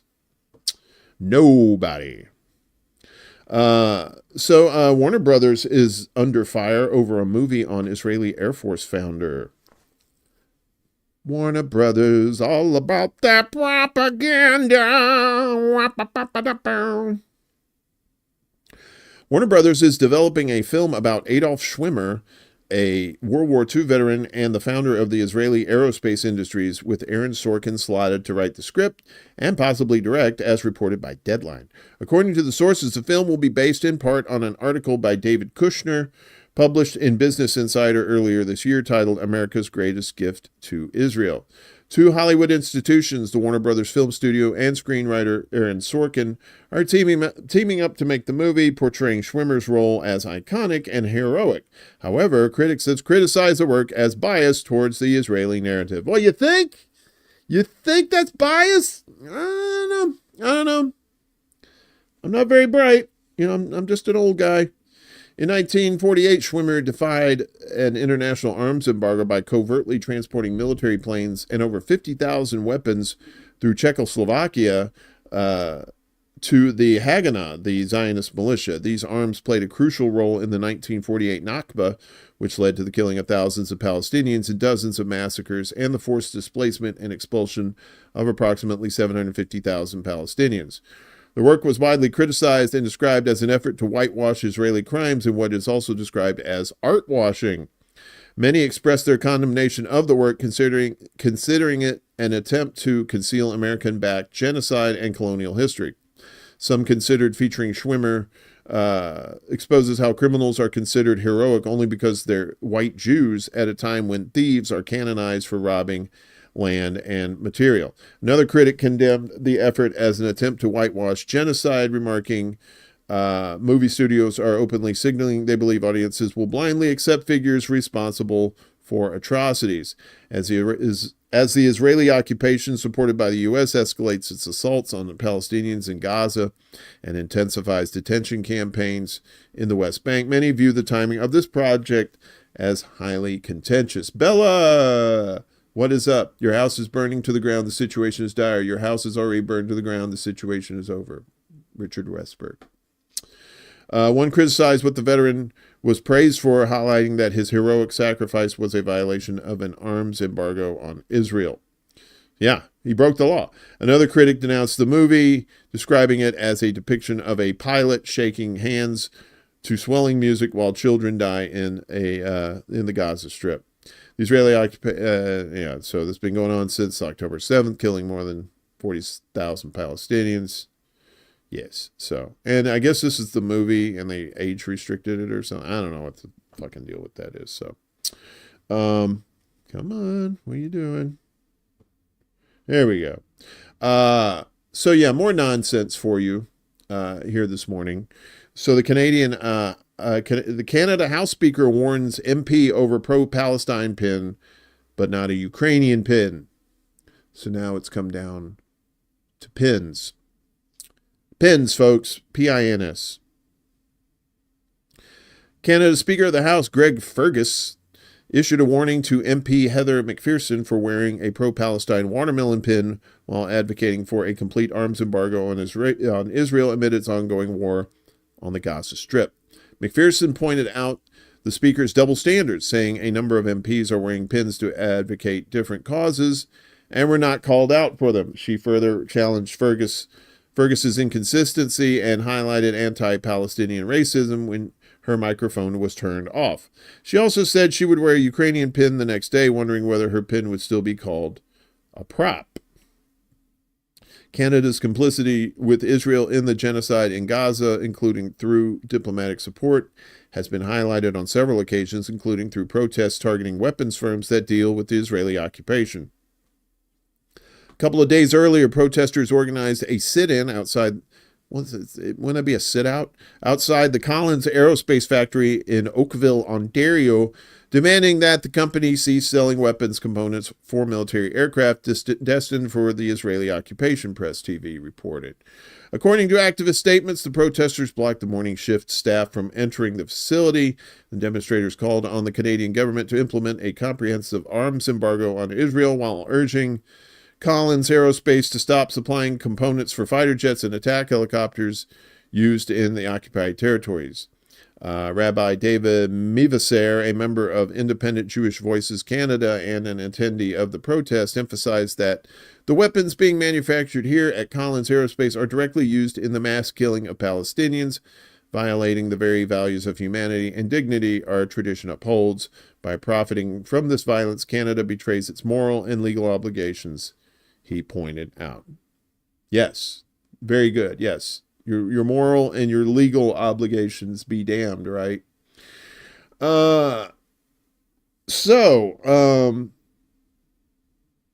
know, when you talk about the Russia, right? When you're talking to like the old schoolers, who think of the USSR and all the censorship and the breadlines and stuff like that, particularly the censorship, right? You know,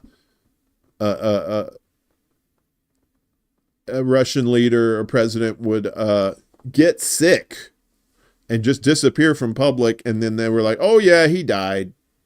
Nothing to see here. So it was that kind of thing. Western censorship of Russia worse than USSR. That's according to Glenn Greenwald, if you believe that guy.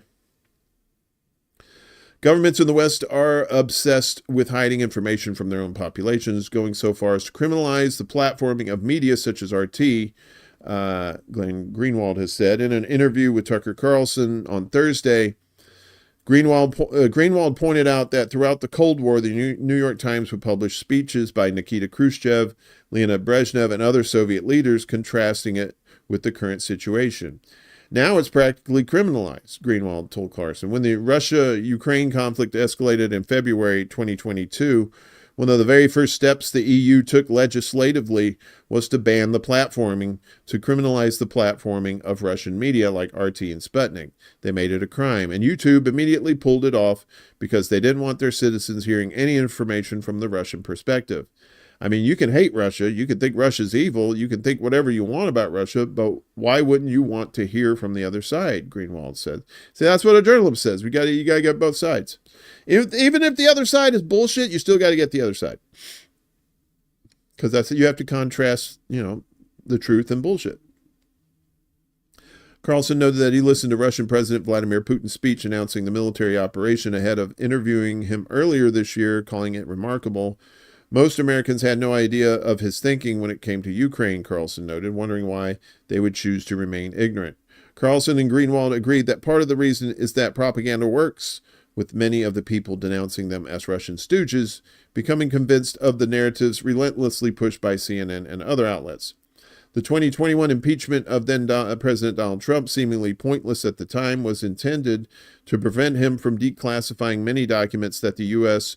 ruling establishment was petrified of and wanted to keep secret, according to Greenwald. Well, I don't know if he was, he had a lot of intentions, but yeah, I'm pretty sure that's not going to happen, even when he becomes president again. He said that Trump came very close to pardoning WikiLeaks publisher Julian Assange, even though Trump was the one that got him in jail, and NSA whistleblower Edward Snowden. But if your greatest fear is transparency, then you're a criminal, Carlson chimed in. Greenwald was responsible for publishing some of Snowden's revelations about Washington's domestic spying program in 2013. Wow, I can't believe that was 11 years ago. The following year, he co-founded The Intercept as a way to publish all of Snowden's documents. That's funny. The Intercept was actually just supposed to be a document dump, basically. He resigned in late 2020, accusing the outlet of becoming a shill for the Democrats, which is true. He currently lives in Brazil and has an online show called System Update. And then there's stuff about Carlson there and then his stuff. But they ain't wrong. I mean, my God. I remember growing up in the 80s and all the, the height of the Cold War, right? Everybody was just like, Red Dawn. And then you had was it Rambo? You had all these macho, nationalist movie things come out at that time. But, and to be fair, we didn't have the internet back then. So who knows what would have happened as far as like censorship was concerned when it came to the internet. This is a little scary, maybe, probably. An AI-powered tool aims to combat fake news in the Arab world and beyond. Okay. Let's see what this is about. Rising concern over disinformation's role in manipulating public opinion has motivated Preslav Nakov, a professor at the UAE's Mohammed bin Zayed University of Artificial Intelligence, to develop an AI-powered tool for detecting propaganda. Yeah, you're right, Miguel. Yeah, time flies like the wind and fruit flies like bananas. That's funny you say bananas. You're foreshadowing. Stop it. Yeah, it was all about Cold War propaganda. Frappy, short for Framing, Persuasion, and Propaganda Explorer. Okay, that's kind of a stretch, guys, with the anagram. Is designed to assess news framing techniques and identify potential instances of information manipulation. Nakov, chair of the Natural Language Processing Department and professor of Natural Language Processing at the Abu Dhabi-based Mbuzai, said that AI plays a central role in Frappe by analyzing, categorizing, and detecting complex patterns that influence readers' opinions and emotions.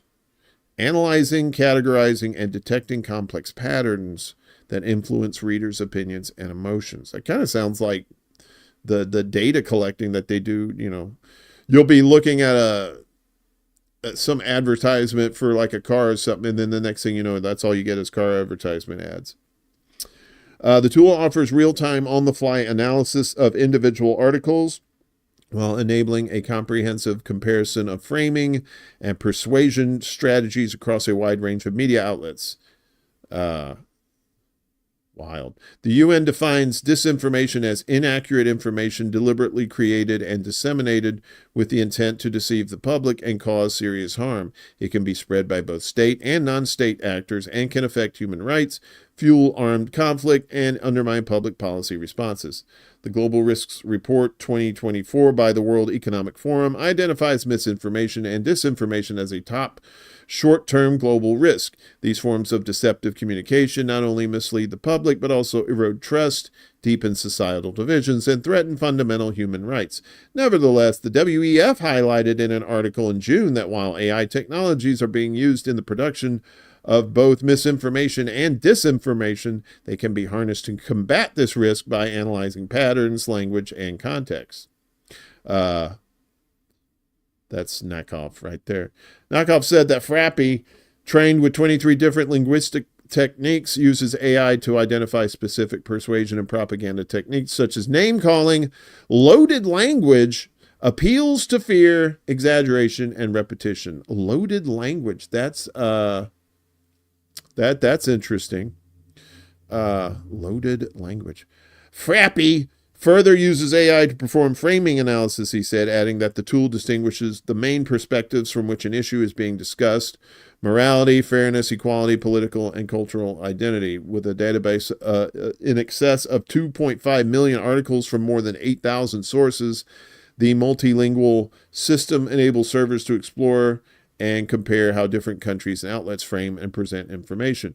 Moreover, to build the training data for the system, more than 40 journalists from several European countries contributed to the manual analysis of news content in 13 languages.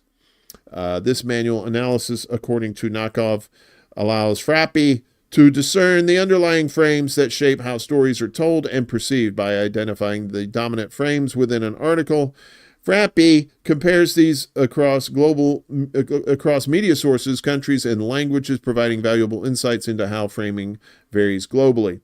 Frappy is designed for a broad audience, or an audience of broads, ladies, including the general public, journalists, researchers, and even policymakers.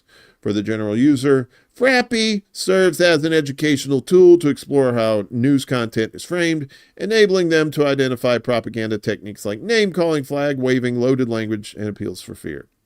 I think we always talked about that, right? For journalists and policymakers, it offers a powerful tool to examine and compare framing. Yeah. So it's basically it's AI being used to weed out that kind of stuff. And I knew that's where this AI, especially with the was it Chat GPT and all these things that you just put in some sort of descriptive prompt and then it'll write this thing for you. So getting AI to analyze anything and define it as propaganda is going to be really tough, especially, people who can program and can change parameters in said program,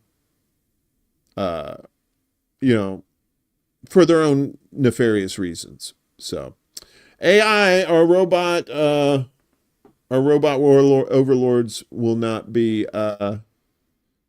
happy with that. What? No live stream tonight? All right. What happened last night? I thought there was supposed to be a Braglands. What happened with that? Yeah, so all this shit is just getting crazy with the AI and stuff and using it for nefarious reasons. Now I hear kids are using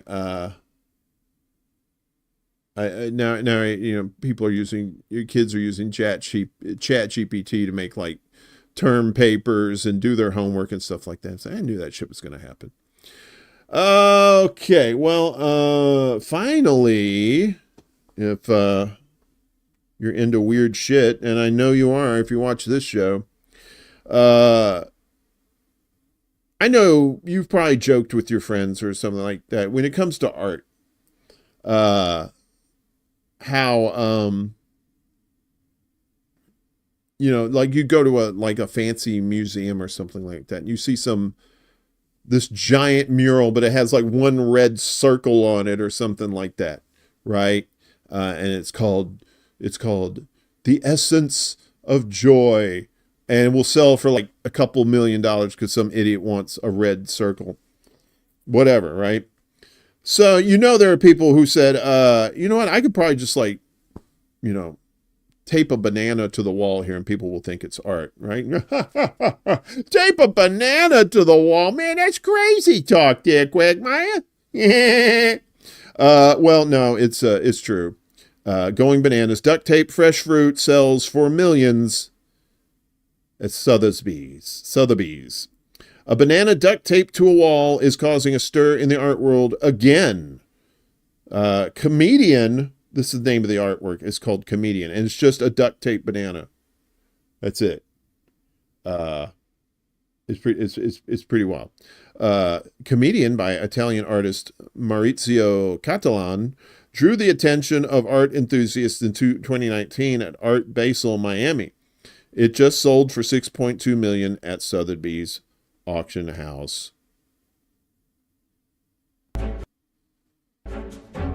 Okay, banana taped to a wall just sold for millions at Sotheby's in New York City. Don't miss this opportunity. It's going to go. Don't miss this opportunity. It's going to go fast. Bidding started at $800,000 and quickly shot up into 7 digits. Words I never thought I'd say. $5 million for a banana. $5 million for a banana. Don't let it slip away. Don't let it slip away. I see you get it. Justin Sun, founder of the cryptocurrency platform Tron, won the bid at $6.2 million, including auction house fees. It's yours. Congratulations. Thank you very much indeed. Instead of adding the banana to his art collection, he plans to eat it. Thank you, Al Jazeera, for that. Actually, plot twist, he decided to give the banana to charity, and he ate the duct tape because he's a freak of the week like that. I don't know if that actually happened. That may be false news. Let's ask the AI computer if that was a bullshit story or not. So, that's right. Art auctions are often used for money laundering. You're right, Ed. There's all kinds of money laundering things. All this stuff, you're like, man, how does this place stay in business? Chances are it's probably money laundering. Yeah, it's all money. I mean, yeah, you're gonna tape a fucking banana to a wall and call that art. And so, I'll pay $6.2 million for some dumb shit I could have done out at my own house or in the alley. Duct tape, banana, boom, money, please, money, please. So ridiculous. Oh,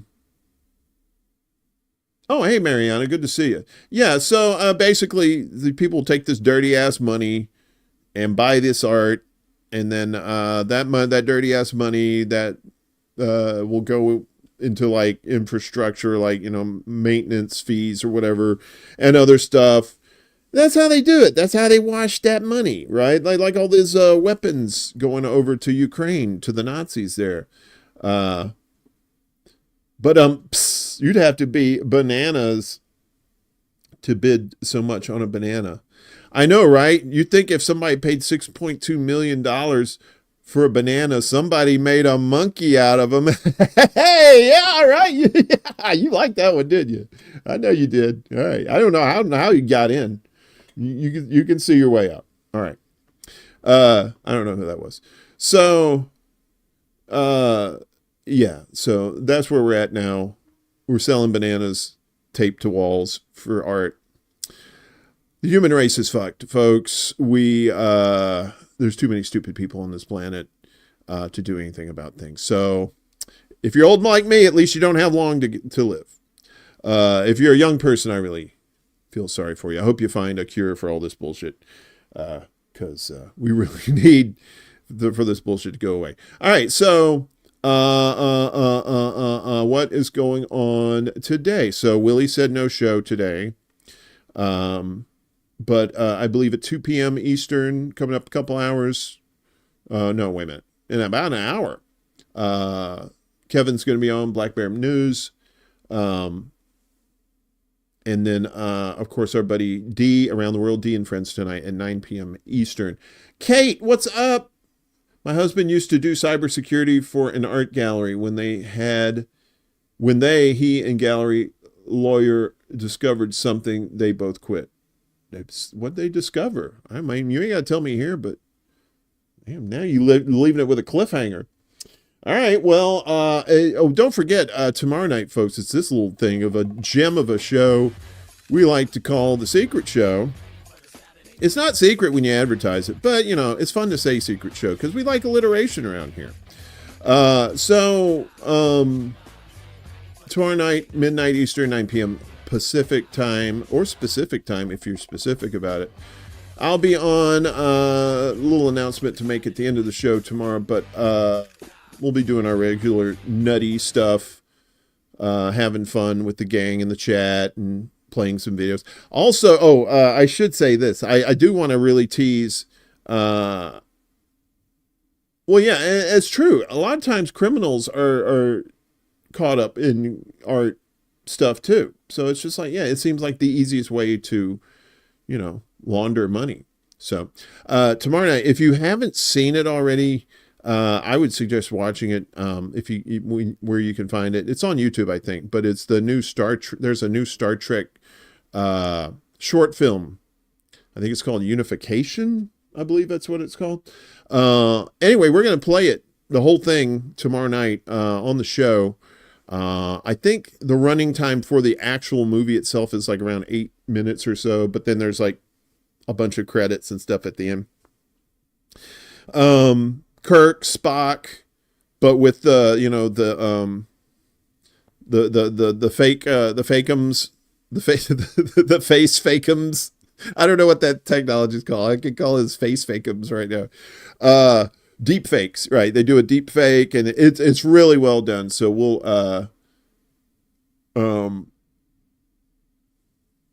and then I think that'll be fun. We could talk about it afterwards. Are you going to stream on Kick again at some point? Inquiring minds want to know. You know what? Kick and Twitch are my gaming channels, although I'm not probably going to use Twitch anymore. Twitch has turned into a real cesspool of there's some creatures in Twitch. So probably it will be on YouTube, and but Kick will be in the mix. At least Kick seems a little more non-shitty. So Yeah, so the Star Trek unification, I think it's called 74529, some number, is really good. And I'm a Trekkie, and we're going to show the whole thing, and it's going to be fun. So if you're into Star Trek, just hang around for that. That should be fun. So, all right. Well, we have gone way past the expiration date for this show. Trying to think of anything else going on. This show in particular will be back on Monday. Hopefully, I won't have another episode like I did this week. Kick has fun emotes that beg to be used. I know you like it, but it's been a hot minute since I've done a gaming stream, because a lot of my time has just been like, job searching and building stuff for the shows, and so a lot of times I just don't feel like gaming.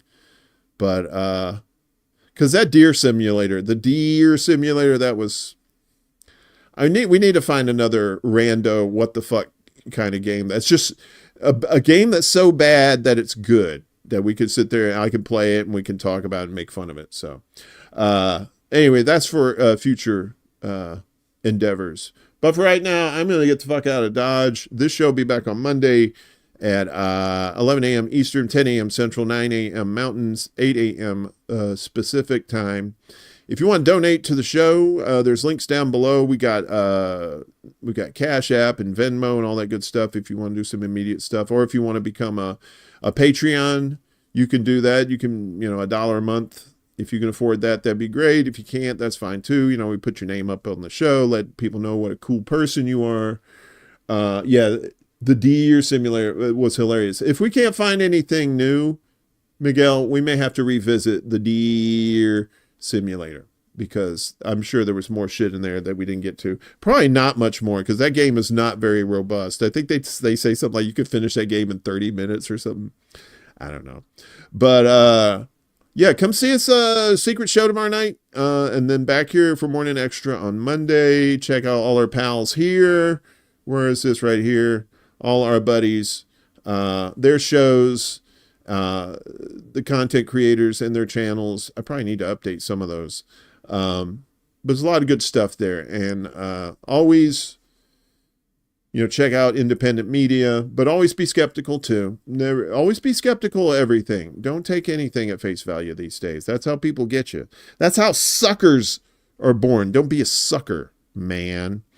All right. Have a good weekend. And I believe next week is Turkey Day. So next Thursday. I think we might be doing something. Maybe we're going to do a gaming stream on Thursday. I don't know. We'll see. We'll cross that bridge when we get to it, and then we'll burn that motherfucker down behind us so no one else can use it. That's right. That's how Daddy likes to roll. Peace out, everybody. Have a good weekend. Yeah! This is City Alpha 5! Woo!